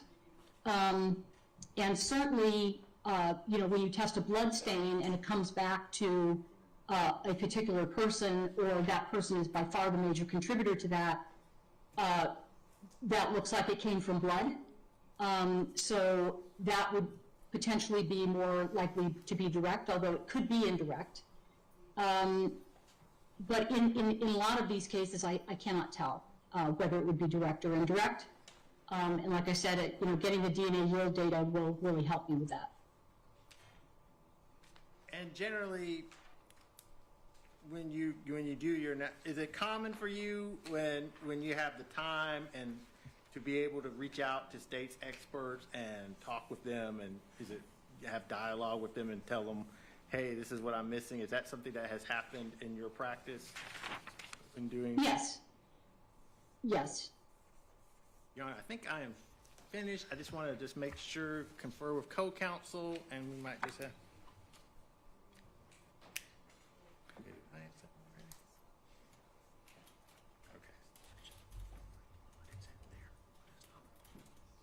Okay, so. Oh, you're talking about a layperson? Yeah. Okay. All right. So would it be possible for a layperson to know what data is there and what data is not there? No, they wouldn't know what to look for, and so they wouldn't be able to assess if something was missing. Okay, so they wouldn't. All right. I think that's all the questions I have. This is probably an appropriate time to take 15 minutes. Dr. Ballard, you're fine where you are, or you can step away for 15 minutes. All right? Thank you. All right, thank you. All right, 15 minutes.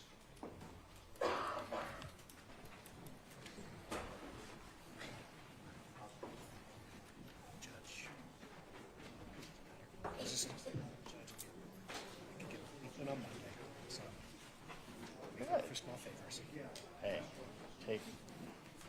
You can think about one thing at a time. Hey, Madam Court, may we go back there?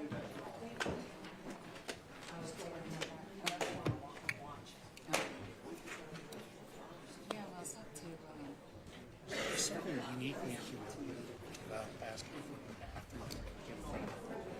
God and everybody. Yeah.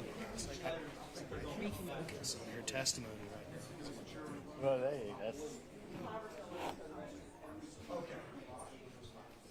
thank you. 15 minutes.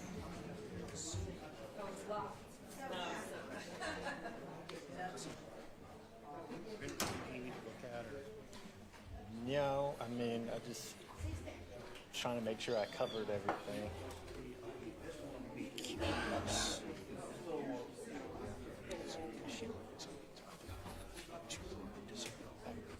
Because she thinks she's got the quantification data over there. I'm just curious how the next part's going to go. I'm curious too, but I trust that. We shall see. Here. Oh, sorry.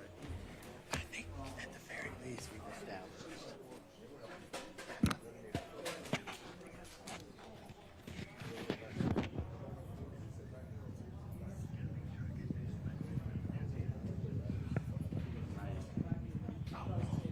And I'll do that on.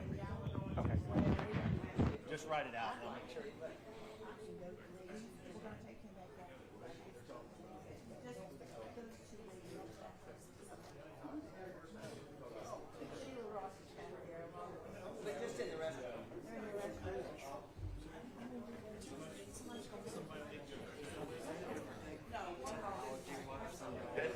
Now, what Sheila has. Depends on how quickly she answers, but at least. We need like presentation. Yeah, I'm gonna show her those. Okay. Just not presentation things, but I need the Elmo. Okay, yeah. Great, because she'll be able to see the Elmo, right? She does, yes, she does.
know. You know what? You're absolutely right. I need Santana. Santana. Maria.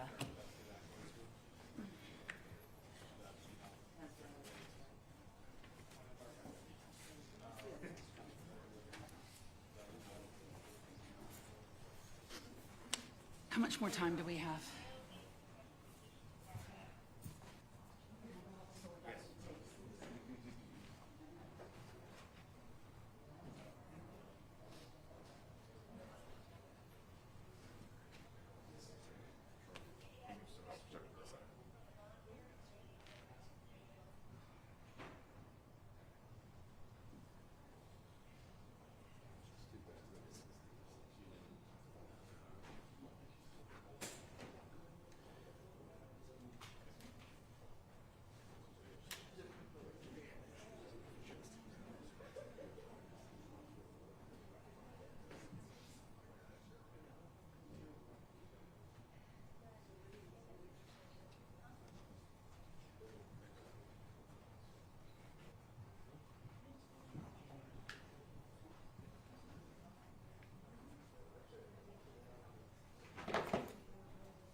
were finished with your direct, as I recall. We are finished with our direct. Mr. Ross, any questions? I do have questions, Your Honor. I'm just wondering if we could wait one moment to allow the victim's family to return. Oh, yeah. I think they all went, and It takes a while. the facilities are a little crowded here today. I think they are en route, though.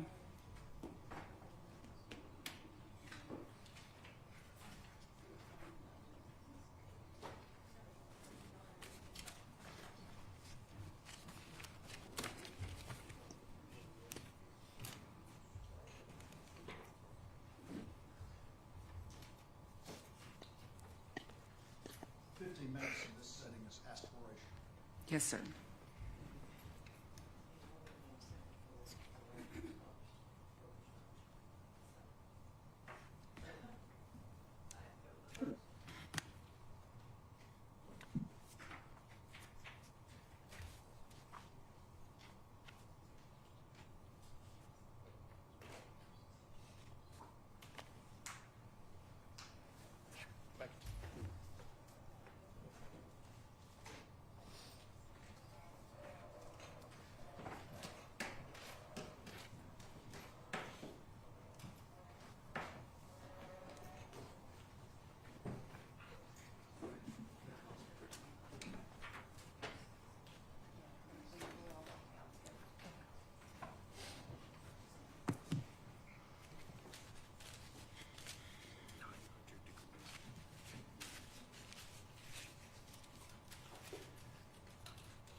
I believe we're ready. Thank you, sir, for the patience. You may proceed.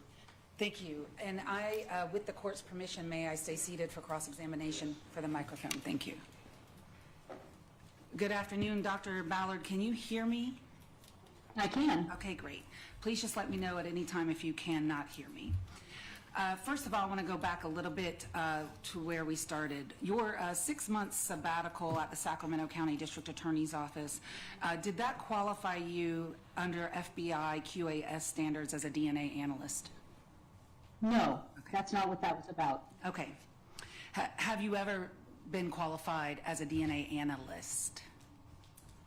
Not in the way that you're suggesting. So you're suggesting, you know, working in a crime lab, doing evidence, all of that stuff. I've never worked in a crime lab in that way, no. I want to talk to you a little bit about the timeline. So it appears to me, based on what I've been able to read, and please correct me if I'm wrong, you were formally retained on January 6th of 2026 by appellate counsel in this case. Is that right? That sounds correct, yes. On January 14th of 2026, you note in your report that the discovery was given to you. Is that correct? Yes. And I know that some of the discovery is what's contained in Defense Exhibit 4, which is predominantly the raw data from the GBI. But I noted, or you noted in your report, that you reviewed some other sources, correct? I'm not sure what you mean. Well, on page 3 of your report, you say you reviewed the map of the crime scene, States Exhibit 154. Did you do that? Yes, I did. Okay. Number 3, trial transcript, volume 1, page 257, the examination of Preston Norris. Did you review that? Yes. And then 4, selected police reports for information and background only. Did you review that? Yes, to get the case background so I understood what the crime was about, yes. All right. And then on January 29th of 2026, which was just yesterday, you produced a 6-page report. Is that correct? Yes.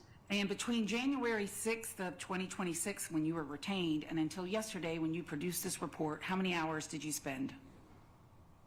Well, I didn't start spending any hours until I believe it was the 14th when I had a meeting with the attorneys, that's sometime. Yeah. But I didn't start really spending any time on it until I got the discovery. All right, I don't know, I don't care when you spent the time, I'm just trying to get a total time. I would say by this time, I'm just looking, I keep a record of these kinds of things, so I'm looking at it, it's probably have been maybe 12 or 13 hours. Okay. Now, I want to talk to you about your chart, which has been admitted as Defense Exhibit 8. And I heard you say that this was a chart of everything tested in this case. That was what you testified to on direct. Do you mean all the serology and DNA, or did you mean everything actually tested in this case? No, my focus is just what the lab received for biology testing and the tests, the serology and DNA they did on that. I didn't look at latent prints, I didn't look at ballistics, I didn't look at any of the other things that could have been submitted as evidence. So for that we're clear on the record, did you read any of the trace evidence reports produced by the Georgia Bureau of Investigation in this case? No. Did you read any fingerprint reports either from GBI or from what is called the Athens-Clarke County Police Department? Did you read any fingerprint reports? No. And did you consider any of those things in forming the opinion that we heard you testify here today? No. Did you see any videos of the defendant wearing the Adidas hat that was tested for blood? Did you see those videos? No. Did you see any videos of the defendant carrying the blue jacket that you have discussed the testing on? No. Did you see any videos of the defendant discarding those bloody gloves that you have discussed? No. Okay. So you form your opinion based solely on the things that you've told us about already, correct? Correct. And you told us there are some things that you didn't have, and I noticed when reading over Defense Exhibit 8, you don't have the global filer data on the blue jacket and the gloves. And as a matter of fact, if you look at, if everybody can follow along, page 1, item 2, you first talk about the gloves, and you say in there, if I go down to the third line, you say 2B, black glove, and then you go all the way over, and in the end you say no further testing. Is that correct? For the middle glove? Yes, for 2B, you say no further testing. Correct. And going underneath that, for item 3, the jacket, item 20 is the cutting of the stain, which you talked about. There was blood on the jacket, right? Yeah, it was presumptively positive in those 2 tests. And you write no further testing, correct? Correct. Would it surprise you to know that you are wrong about that? Well, in my review, I did not see that testing reported. Well, you had the opportunity to review the trial transcript, correct? I have not reviewed the trial transcript except one thing on the trial transcript. Okay, your DNA, go ahead. Yeah, so that, no, I have not looked at that yet. Okay. I have not done a complete review of this case yet. I don't have all the materials, and I have not had time to look at everything. So that's why I make a list of all of the things that I relied upon to come at my opinion at this time. If you had read the trial transcript, Ashley Hinkle, the DNA analyst, testified in the trial. Would it surprise you to know that she testified at trial? No, not at all. And she testifies at trial to the results, global filer results. And just so we're clear, global filer means traditional DNA testing, right? We're not talking true allele, right? Correct. Okay. And that Ms. Hinkle testified to global filer results of both the gloves and the jacket, and that those results are that the blood on the jacket, or that stain, which was blood, went on to DNA. It's global filer results, and it's both Laken Riley and Jose Ibarra on that jacket. And I'm going to show you, and maybe they are also part of the record already, but let me just show you for the record. I'm going to have to move, right, Your Honor? Can you toggle over?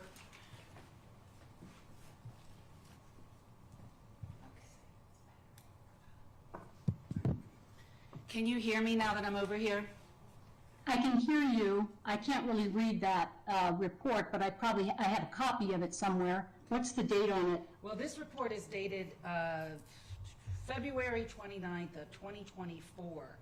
And it is, and I have had it marked for State's Exhibit 4 for the record, but it's already part of the record because it is attached to the Daubert transcript, Your Honor, which is November 1st of 2024. This State's Exhibit 4, and so that everybody knows, is already attached to the record. But have you read this report? Okay, so I have a report dated 2/26/2024 that was a blood report. I'm just looking to see the first DNA report and what the date on that was. So just give me a second. The first DNA report that I reviewed was on, I believe, 3/14/24. So Is that this one? No, this is 2/29. So if you could look back at the screen, and just for the record, I'm going to go ahead and move to admit States 4 so that we can all follow along, but it is already, again, part of the record because it's part of the Daubert transcript. Any objection to 4? No objection, it's already been admitted in previous hearings. Case 4 is admitted in this proceeding. I'm showing you page 2 of 4 on State's Exhibit 4, which talks about the major profile obtained from the cutting of the blue jacket. Item 3 matches the profile of Laken Riley. The frequency in which the major profile, and it goes on. But those are global filer results. And you had not seen those prior to me showing you these today? Correct. I don't have that report as far as I can tell. And below that, there's also global filer results from the black glove on that same report. And you do not have that as well, correct? Well, I have some global filer data on the gloves. So which one specific one are you talking about? Well, you can read it. Is it 2B or 3B? I can't read it from there, honestly. It's 2A. Okay, 2A. Yes, I have that. That's in my report. Okay. So It's in my spreadsheet as well. the global filer results and the traditional trio allele results on the traditional DNA results on the gloves. On glove A, on 2A, Yes. yeah, I have that in my spreadsheet. So you have that in your spreadsheet, but you do not, and you would agree with me, you do not have the global filer results of the jacket, the cutting from the jacket of the blood, which is both Correct. Laken, Riley, and Jose Ibarra. Right, I have the contact swabbing that was taken, and that was also a mixture of the two of them. Yeah, Okay. so it doesn't surprise me, but I did have that from the contact swabbing. Did you, for the record, read the November 1st, 2024 Daubert hearing that was done in this case on the DNA? No, I'm going to show you now, or do you have, let me just ask you this, do you have a crime lab report dated 3/14/2024? I do. And on that, is that safe for me to say that is the YSTR results of the fingernail clippings of Laken Riley, correct? Both left and right? Yes, and also there's also some global filer testing on that as well. And I did not see this in your report, and I want to know if you saw this on State's Exhibit 5. And again, State's Exhibit 5 is already part of the record because it's part of the Daubert. I would like to move to admit State's Exhibit 5, which is a crime lab report, which she has, just so we can be clear on the record. Any objection, Mr.? No objection, it's already part of the record in this case. 5's admitted. Showing you page 2 of 3 on State's Exhibit 5, which is the YSTR haplotype results, right? You follow me there? Yes. And yes. you see in the Yes, highlighted? Okay. So in that report, it clearly states that Diego Ibarra, even though he is a male paternal relative of the defendant, was excluded as the donor of the DNA underneath Laken Riley's fingernails, correct? Well, he was excluded, first of all, they did not include him in the Y haplotype, so I don't know whether he's just not related, and he thinks he is. My reading of it was that there were two people that could be included under the Y haplotype, and that was the other person of interest and the defendant.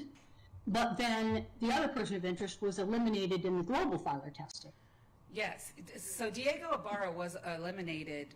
Are you talking about Diego when you say the other person of interest? Because that's confusing. No, I'm talking about I can't remember his name. You're talking about Arhenis, right? Okay. Arhenis. I'm going to write it down so that I remember. Okay, well, in the global filer data and in the true allele results, both Arhenis and Diego were eliminated as the source of the DNA underneath Laken Riley's fingernails, correct?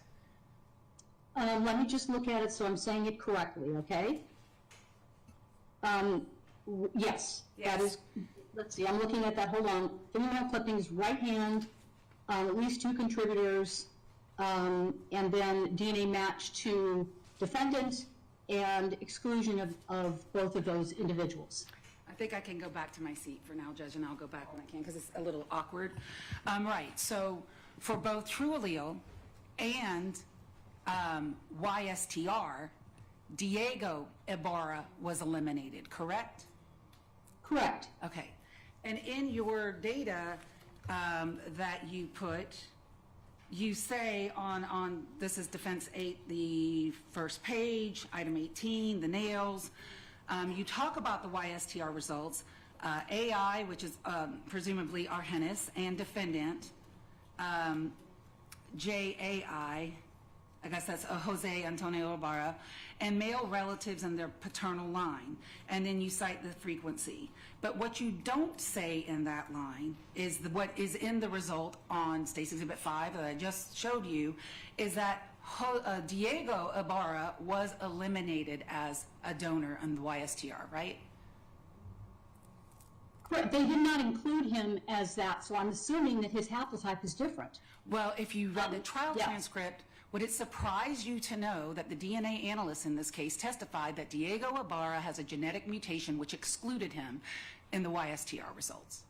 Okay, that seems reasonable. Okay. Yeah, that can happen sometimes. All right. Yes. They can be related, but then he has a unique mutation that was not carried by the rest of the family, and that can happen. It's rare, but it can happen. Okay, so if I hear you correctly, and looking at the DNA results in this case, on the jacket, the blue jacket, Jose Ibarra and Laken Riley's DNA from contact swabs, it's on the jacket. You were not privy to the blood results, correct? That is correct. That under Laken Riley's right and left fingernails for the YSTR results, it is a Jose Ibarra, or it could be Arhenis Ibarra, but we know it's not Diego Ibarra, correct? Correct. Now that I understand he has mutation, I thought maybe he wasn't, actually related to the family in some way, which can happen also. Okay. But now I know it's mutation. Okay, fine. So on the left hand, he was also eliminated by YSTR testing. Okay. So we have either, Jose or Arhenis's DNA under both her left and right fingernails, correct? Under YSTR. Well, we have either them or somebody in their paternal line. Yes. Correct. Just to be very clear. Yes. Well, that's the YSTR results. But then when you go to true allele, true allele could only get results from the right hand, correct? That is correct. And under Laken Riley's right fingernails, according to the true allele results, it is Jose Ibarra's DNA, correct? Correct. And both Arhenis and Diego were excluded, correct? Correct. Okay. And I noticed that you did read Preston Norris's transcript at trial, and I'm wondering what that testimony did in order to form your opinion in this case. I believe, if I'm remembering correctly, I believe it had to do with where a particular item was located. Okay. And if I remember correctly, it had to do with the foam cup and the straw. Okay. Because there was some confusion about where that was actually located with respect to the crime scene. That's what I'm remembering. Okay. I want to talk to you about your conclusion first, because I heard you testify on direct about half of your conclusion, but I want to talk about the whole conclusion, and I'm not blaming you for that, by the way, Dr. Ballard. You did not question yourself, so please don't take that wrong. I'm looking at page 5, the bottom of your report, and it's the last bullet point. Are you with me? I'm going to get there in just a second. I'll wait till you get there. Okay. At the original trial, the prosecutor argued that the defendant's DNA got onto the items when he murdered the victim. You have to flip the page, page 6 at the top. The original trial defense team argued that it got there when he helped his brother, Diego, who they hypothesized was the real killer, move the body after the fact, and that the defendant was not involved in the murder. Your conclusion, tell me if I'm wrong, I'm going to read it verbatim. Both hypotheses are reasonable explanations for the crime lab, serology, and DNA findings, and I can come to no informed opinion at this time as to which scenario is more likely, correct? Right, and I'm just talking about, what I'm talking about there is what the DNA, serology and DNA evidence are telling us in the case. I'm not talking about anything else, So just that. You're not talking about his right thumbprint on Laken Riley's cell phone that was found 8 feet away from her body. You did not consider that in reaching this hypothesis. That is outside my area of expertise, so no, I did not. And you did not read the trace evidence report, so you did not consider the fact that on that blue jacket, there were 26 hairs from Laken that had been forcibly removed, according to Trace, and wrapped around a button on his jacket. Did you consider that? No. You already told us you did not see any of the videos, so I'm not going to go over that again. But let me ask you this. Did you see any photographs in this case? I saw some photographs of the crime scene evidence at the crime lab. I have not looked at anything but I think an aerial view of the crime scene. I remember that photograph. But I didn't look at any autopsy photos. I didn't look at any other types of materials yet. So I want to ask you, did you see any photographs that were taken by the GBI? And this would be a different GBI. It's the field office, not the crime lab people, and crime scene specialist, that were taken of the defendant the very next day after the murder where he had scratches on his body. Did you see those photographs? I do recall seeing something like that. That is outside of my area of expertise, whether those are scratches or not. I'd have to leave that to somebody who does wound analysis. Okay. So, but I remember seeing some photographs that were in the stuff that I had available to review. Do you agree with me, Dr. Ballard, that, hypothetically speaking, a victim who is fighting off her attacker and scratches him, that could be a reason for that person's DNA underneath her fingernails, correct? Correct. That can happen, right? Yes. And that's real. The science supports that, correct? Correct. And you didn't look at the photographs, or did you look at the photographs and forming any of your opinions that you just told us about? Which photographs? Of the are you talking defendant's, about? of the defendant's body the day after the murder. I remember seeing some, but like I said, I'm not a person that can look at those types of wounds and come to any conclusions about them. So you'd have to get a wound expert to talk about whether those are scratch marks or what. Okay. I don't know. Okay. And you told us also that you would need some quant data. And what do I mean by that? The quantitative data, can you explain that for the record? You would need the quant data on the DNA to perhaps reach more meaningful conclusions, correct? That's correct, yes. And your testimony was that you did not see that data and the stuff that was provided to you on Defense Exhibit 4. Is that correct? So, so for the reports, the first two DNA reports, and those were the ones dated, just for the record, I'm not going to worry about the male screening report. I don't care about that one. But the DNA report it was dated 3/14/24, and the DNA report for 5/16/24. I did not have the full quantitation data provided. I did have the full quantitation provided for the report that did the straw, which was on 8/26/24. And in none of them did I have an indication of the amount, the actual amount of DNA in microliters that the laboratory had from these samples immediately prior to the DNA quantitation step. And so I need all of that in order to do a full analysis. Right, and the DNA quant data could be, well, I've looked through I had a little time this morning, we had a little delay, and so I had some time to go through Defense Exhibit 4 this morning while we were waiting. And would it surprise you to know that I found the quantitative data, at least on the fingernails, in Defense Exhibit 4 this morning? I would. Okay, let me show you Find that. something. Please, I'd love to see it. I'm going to go back to this microphone.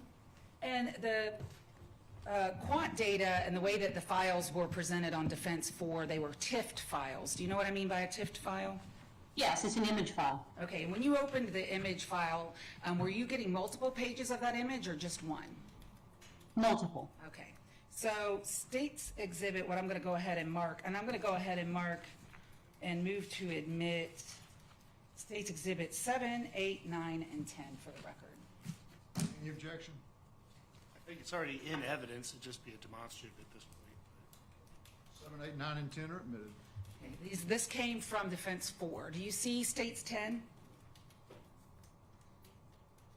Can you read it?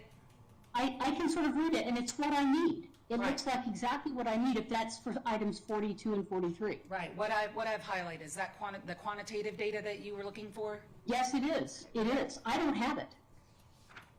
So I don't know if it didn't download when the files came over, when I downloaded my computer, or what happened, but I do not have it. States Exhibit 9, I'll put my finger over there. You see where it says quantity? Or my finger, my pencil, pen. And that's for items which? I'm sorry. 45 and 46. I think those were reference samples. What the ones I was interested in was, I believe, 42 and 43. Those were the fingernails. Okay, And then the jacket, which was, I have the quantitative data for the straw. okay, yeah, I got that. okay. And the jacket, which was item, I believe, 8, that one was item 21. And you're telling me that they also did item 20, which I don't have, even in my spreadsheet, because I don't have that report. But I did not have the quantitation for data for that one either. And I looked at the multiple pages. Okay. So if you had the quantitative data, that's what I want to move to. Is it your testimony that you can use the quantitative data to determine how or when DNA was deposited on a certain item? I don't think when, okay? I think that would be, I can't time it.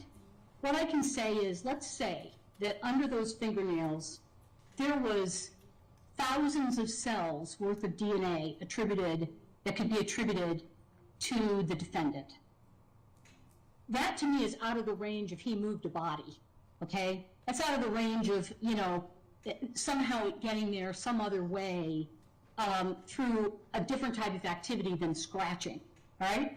On the other hand, if there's 8 cells worth of DNA on those fingernails, I have good papers that support the fact, research that supports the fact that DNA can get transferred under the fingernails of people, and actually if you take people and you swab their fingernails, about 30% of them have DNA from unknown people under them. Well, and So it's not, this transfer can happen. So that's what I'm saying. So that's why the quant data is important to me, because it tells me what world we're in. Are we in a world where there's a possible explanation that this could have happened due, say, moving the body, just one example, shaking somebody's hand, those kinds of activities? Or is this something that really can't be explained by that? And I'm absolutely open to both possibilities. I don't know which it is at this point, because I didn't have the quant data when I put my spreadsheet together. Now that if I can get a copy of it, I will incorporate that into my spreadsheet, and that will inform my decision further. okay. And your decision is made solely on serology and DNA results, correct? Yes, And you absolutely don't even consider trace evidence, fingerprint evidence, video evidence. You don't consider any of those things informing your opinion. No. Okay. And you said there's papers on it. This is what I want to ask you. What is this type of analysis called? What is it referred to in your field where you use quant data and you try to attribute how it got there? Yeah, so it's typically called TPPR. Yeah. So it's basically transfer, prevalence, persistence, and recovery. And how many times have you testified in a court of law as to TPPR results? Many times. Okay. And had you had any Daubert hearings in those many times? Or I know you testified in California, Kelly Fry, you're familiar with that standard? Yes. Okay. So have you had Yeah. any hearings on that? No, I have not had any hearings on that particular thing. Okay. So your opinion on that went unchallenged? I guess so, yes. I don't think it went challenged on, I've had other things that I've about, but not that. All right. I want to know what scientific, well, first of all, are your results peer reviewed? Are my results for what? But your conclusion in this case, was it peer reviewed? No. What is peer review? Well, peer review is when you write an article for a journal and you've done research, and then other people review the research that you did and suggest things like, did you think to put this control in? Did you think to add this kind of sample? Blah, blah, blah, blah, blah. And then it goes through another, you go back and do some experiments in the lab, and then you come back and it goes out for another peer review. And eventually, hopefully enough people believe it and feel it was well done that it gets published. Well, that's what we call the peer review process. Okay, sorry. That's in the academic standard. What I want to know is crime lab. So, for example, if you read the trial transcript in this case, the DNA analyst, Ashley Hinkle, who testified that her results in this case, that means every result that she reported, every DNA result from the nails to true allele to the global file or traditional DNA results on the jacket, all of her results were peer reviewed by another certified DNA analyst. That's what I'm talking about. Their work being checked by other professionals in the field. Right, and I'm part of that. Sorry, I am part of that peer review process. Okay. I am a peer reviewer for their work. That's what I'm doing here. My question is, who's peer reviewing your work? Peer reviewers don't get peer reviewed. Okay. I'm a peer reviewer. I didn't do the actual work myself. So the answer to my question is no one peer reviewed this report that I read. I have people that go through my reports. I have people that look at my spreadsheets and make sure the calculations are correct when I do yield calculations and like that. I have that kind of thing. But in terms of my opinion, I'm coming to it as an expert, and I'm peer reviewing the work at the lab, and then I'm contextualizing it for the attorney. That's my job. So you I mean, would my peer reviewer need to be peer reviewed also? well, I mean, I don't know when that process is supposed to start and stop. okay. So you feel as an expert you don't need to be peer reviewed. Well, I feel like my work needs to be checked to make sure it's accurate, but my opinion is my opinion. That's from all my years of experience and keeping up with the literature in the field and everything else. And other experts might disagree with me, okay? They might not agree, and that's okay. And what I want to ask you then, just based on the science, because we've already established you're looking at the DNA reports and the serology, and you formed the opinion that we've already talked about. Is there any peer-reviewed journals that approve the use of TPPR in forensic U.S. criminal cases? So they're not, the articles are not going to make that assessment, okay? The articles, they do work in that area and they publish the article. These are peer-reviewed articles, over 2,000 of them now on this topic, okay, that are out there in the literature, looking at various aspects, how does this DNA get transferred, all of those kinds of things, okay? So experts like myself read that literature, stay up with it, and then use that literature where appropriate to come to court and make assessments. I want to separate my questions up a little bit. I understand Locard and the theory of transfer, and that every contact has a trace. That's been around since the early 1900s or 1800s or something. He's French, I get it. But there is a difference between talking about DNA transfers, just that DNA can be transferred, and attaching the significance of saying exactly how it was transferred based on quantitative data. So my question for you is this. Peer-reviewed journals on drawing a conclusion on how DNA was put on a certain thing, like fingernails, based on quantitative data alone. Where is the peer-reviewed scientific journals that approve that practice? Well, I don't know of any particular scientific review paper that looked at that, but what you do is you look at the scientific literature. For example, one paper I looked at in this case is called Prevalence and Persistence of Foreign DNA Beneath Fingernails, okay? You look at how much DNA did they find, okay? Was there foreign DNA under it? They looked at cases of different types of crimes, homicides included, and they also looked at sampling people from the general population and looking at, how many people have foreign DNA in their fingernails, and they figure out where it's from. That's relevant to this case. And I'm not going to, I would be doing, in my opinion, I would be remiss in coming to court and not talking about these things.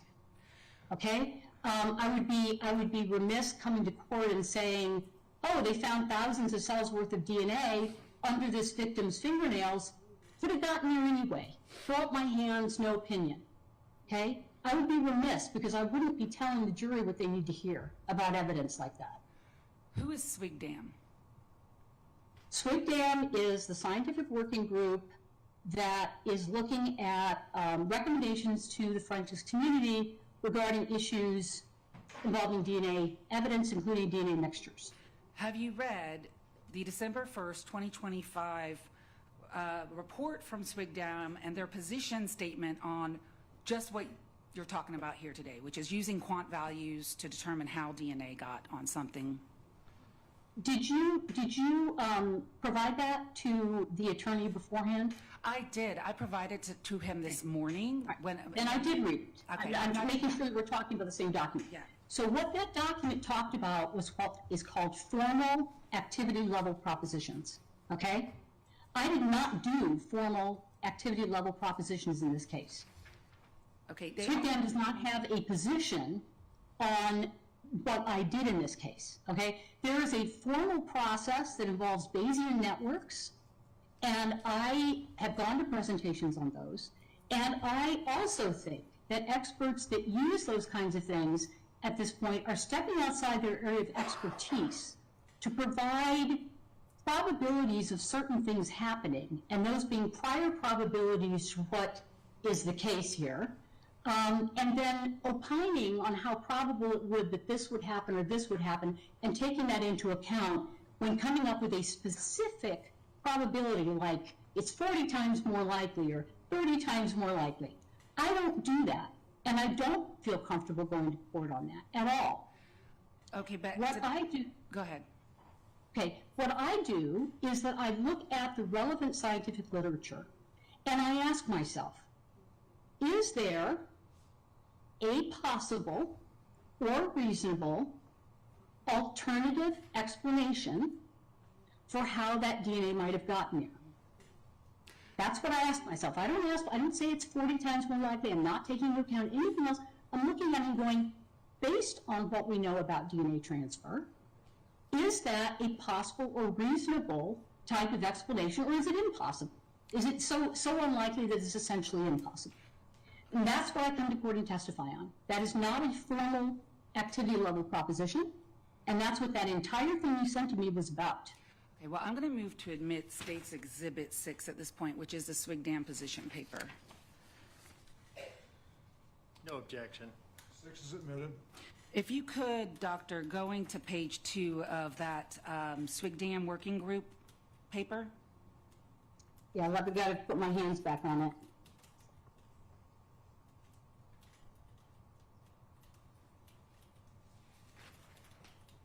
Yes. Okay. We could read the whole thing. It's in evidence. I'm not going to read it all because I'm not going to waste the judge's time. He doesn't like us to read to him, but I have to read one thing to you. It says the overall effect of TPPR testimony. You see where I'm at? Yes, I do at the top, yeah. Right, which is what you said you call this, TPPR. May, when taken together with other evidence in the case, tend to make the positions of the parties more or less likely. The weight that a judge or jury gives to the DNA analyst TPPR testimony may be a deciding factor in the outcome of trial. And they go on to give a formal statement that says, formal ALR or TPPR in its present form is not suitable for use in the United States criminal justice system. Do you see that? And do you agree with that? Well, yeah, I actually do, and I didn't do that. That's what I'm telling you. I did not do formal ALR in this case. But you did just look at DNA and serology reports and just said, well, based on those things, both of these hypotheses are reasonable, right? That's right, but that's not formal ALR. It's a completely different thing. If you look at the last page of this, it says, since analysts will continue to face questions related to TPPR, the SWGDAM chair will task an existing SWGDAM committee or working group with exploring alternatives to the formal ALR approach. So they're still working on this, okay? There are analysts at labs that will not make any statement about what this data tells you about how it might have gotten there.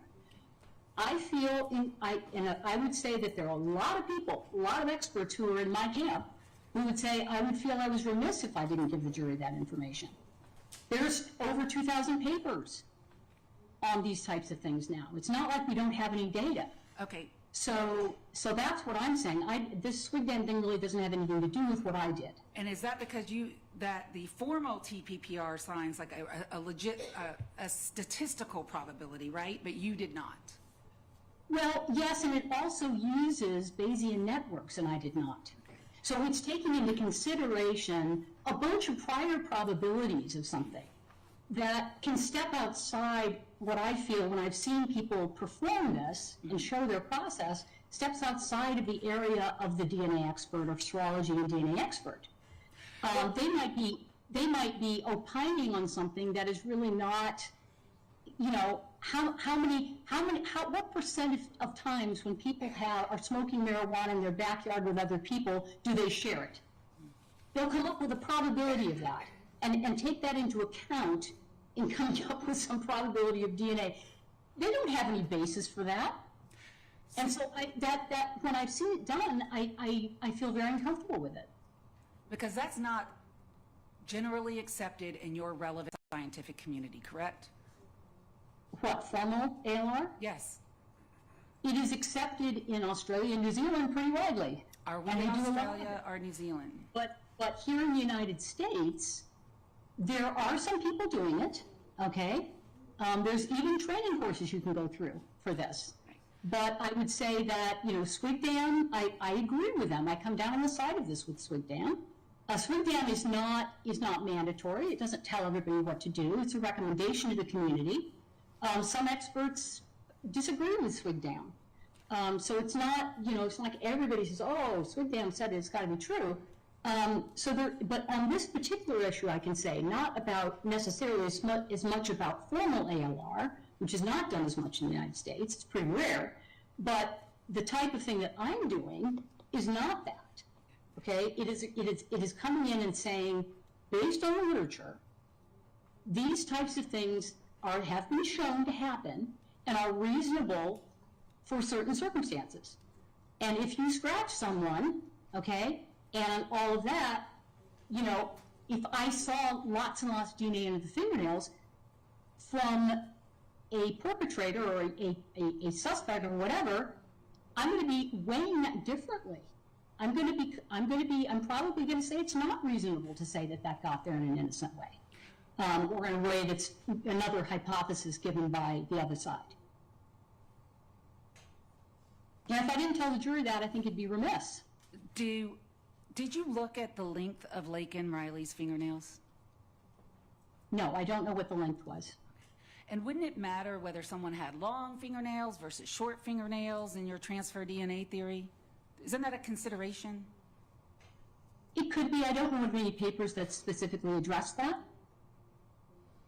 Is that why you didn't look at them? Look at what? Her fingernails. No, I didn't look at the fingernails because I didn't have any photographs of them.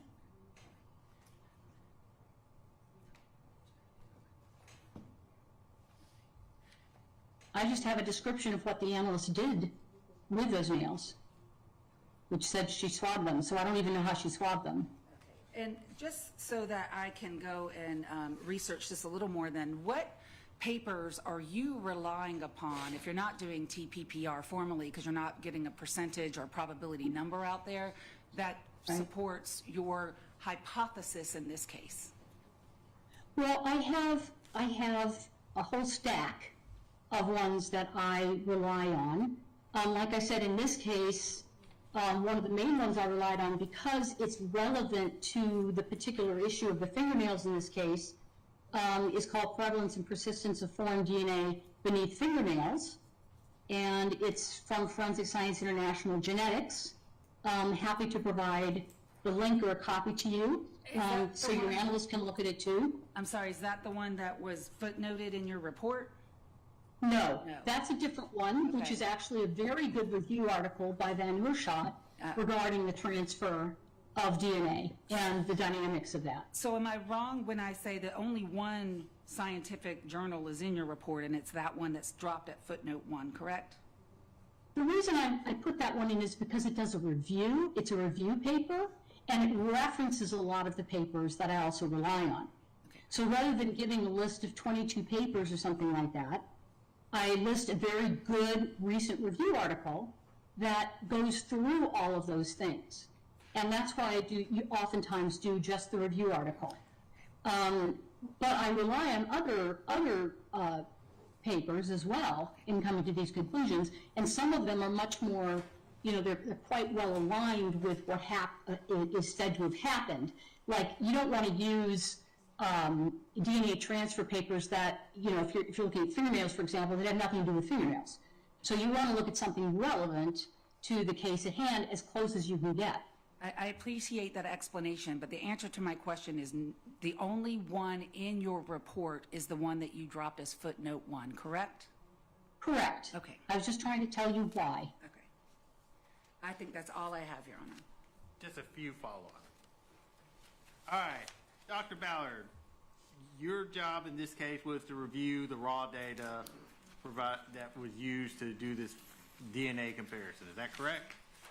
Well, I don't know raw data. I was to review the crime lab reports, the analyst bench notes, the electronic DNA file, which we often call raw data, and the true allele material. Okay. And all materials you received in this case, did that come from that download? Yes. And did you download it directly from the GBI? Yes, I did. So everything, and you looked at everything that was provided in that download, is that correct? That's correct. However, I will say that sometimes during downloads, in my experience, I've been doing this a long time, sometimes during downloads, particular files do not download. Oftentimes, it's because they have a very long path name. And so I have had things happen before where a particular file does not reach me. And because I'm downloading it from a server or whatever. That's why I oftentimes prefer to get everything on a thumb drive, because I typically don't have those problems. I can just go straight to the thumb drive and not have to download it. So I tried to go into this material without downloading, and I couldn't get in there. I had to download it in order to actually look at it.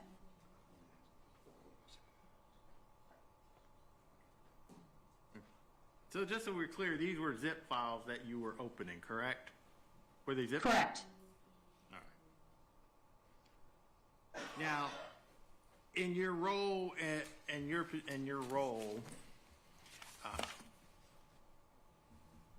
you're not hired you're not an expert in fingerprints, correct?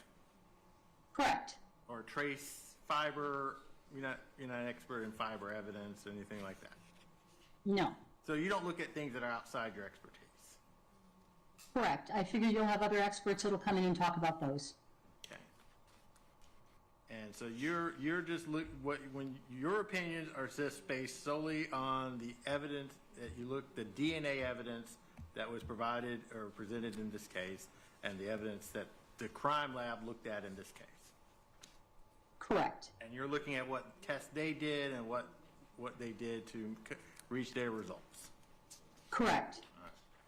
And you did not have an opportunity to have this conversation with trial counsel, correct? You did not have a chance to look at all this data and go through it with them.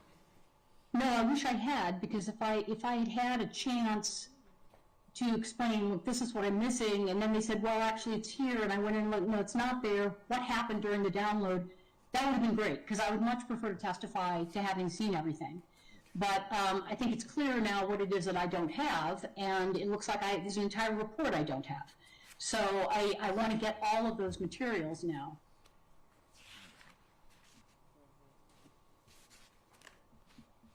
All right.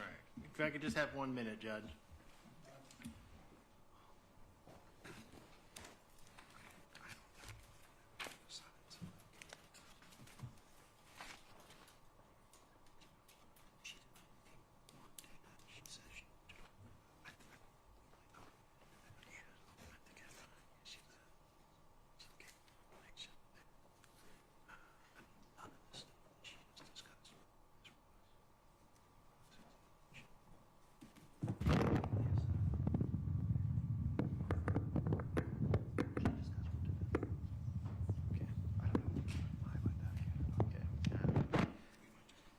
All right, that's all the questions I have. Anything else, Ms. Ross? No, Your Honor. Can the witness be excused? She may be excused. Thank Any you. objections, Ms. Ross? No, Your Honor. Dr. Ballard, you are excused. Thank you. Have a good day. Thank you, Dr. Ballard. Thank you, Dr. Bauer.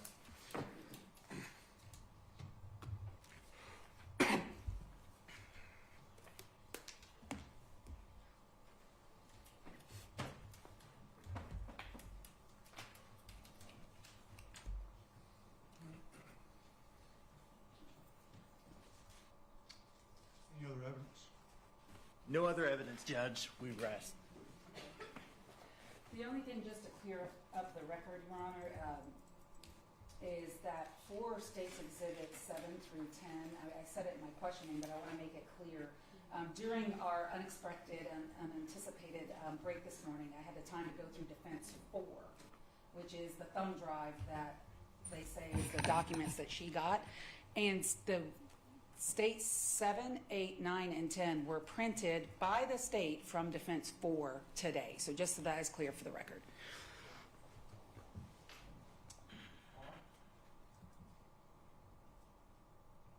Anything else on the DNA issue that you are here to talk about? No other evidence on the DNA issue that we're here to talk about. Okay. Do you want to go ahead and proceed on the other items that I think the other was the cell phone? Judge, I think as we put in our brief, I think we mostly incorporate previous arguments. Your Honor heard that. We just put that in our motion for new trial just to preserve, so there's not any issue of waiver. But I think that was litigated pre-trial by previous counsel, and we would just submit on that, Judge.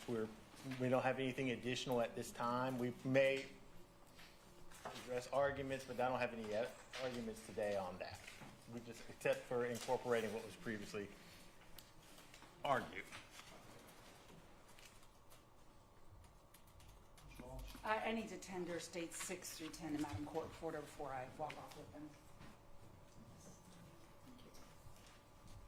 And Your Honor, the state would only have argument as to their enumeration of error, and it won't even be that long, but it's their burden, so it's a weird position for me to be in when I don't have a burden, but I would like to be heard orally before briefing, and I know they're going to request briefing, so I don't know how the court wishes to proceed. We'll talk about that, but I'm going to go ahead and give you an opportunity to give me a summation if you want to do that. If you're saying you don't want to do that, then we can talk about the other options. If I could just have, Judge, if I could just have like 5 minutes, and because we were just we were going to submit we were going to submit to a briefing schedule and submit our arguments in brief after having a chance to review the transcript of Dr. Ballard's testimony.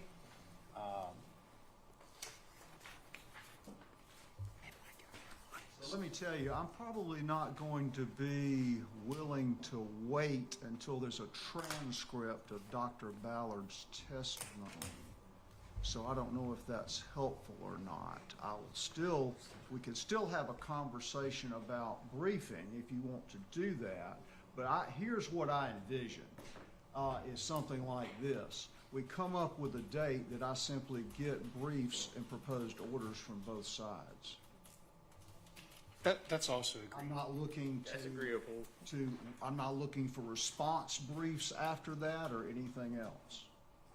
How's that sound? I'm okay with that, Judge. All right.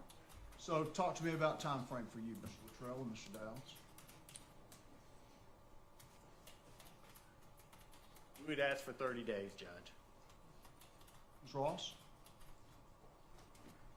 That means mine's due on the same day or a different day? Same day. The 30 days will be acceptable to the state, sir. Would Your Honor prefer us to do it as in the form of a proposed order? I know some courts want it as a proposed order or brief, but Two separate documents if you want to do it this way. One's a brief, and I don't know why they call it a brief, because I have this feeling that that's not what I'm going to get, but you can be guided by that. Both sides can be, because I'll remind you that I have lived this. I mean, this was not a jury trial. This is something that I've had. So anyway, but it's, for instance,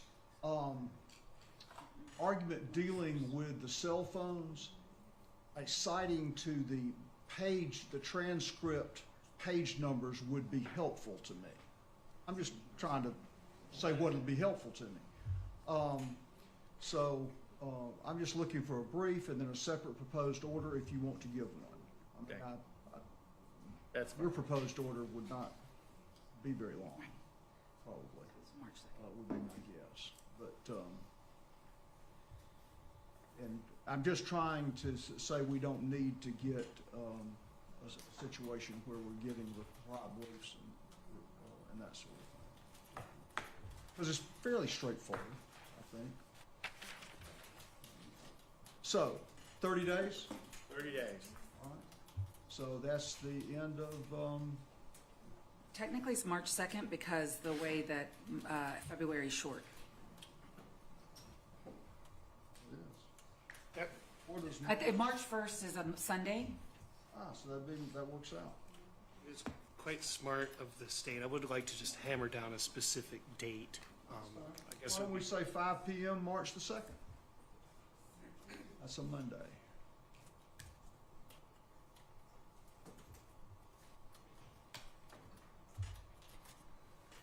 And,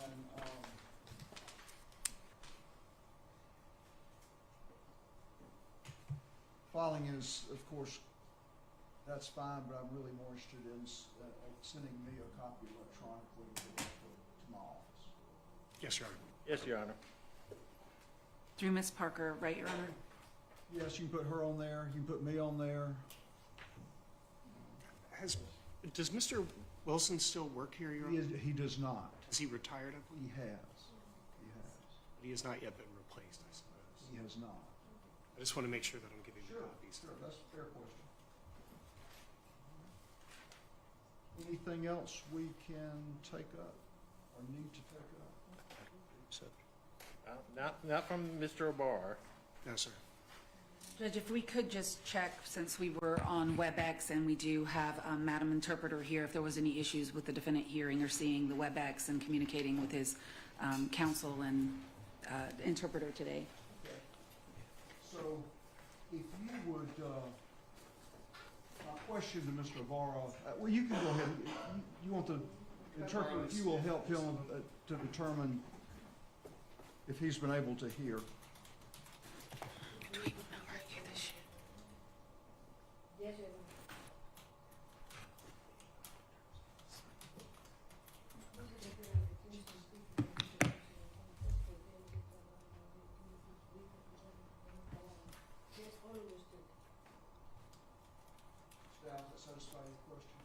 It does, sir. Or Ms. Ross, I think it is actually Ms. Ross's question. All right, we're adjourned. Thank you. Thank you. Everybody keep your seats for 5 minutes.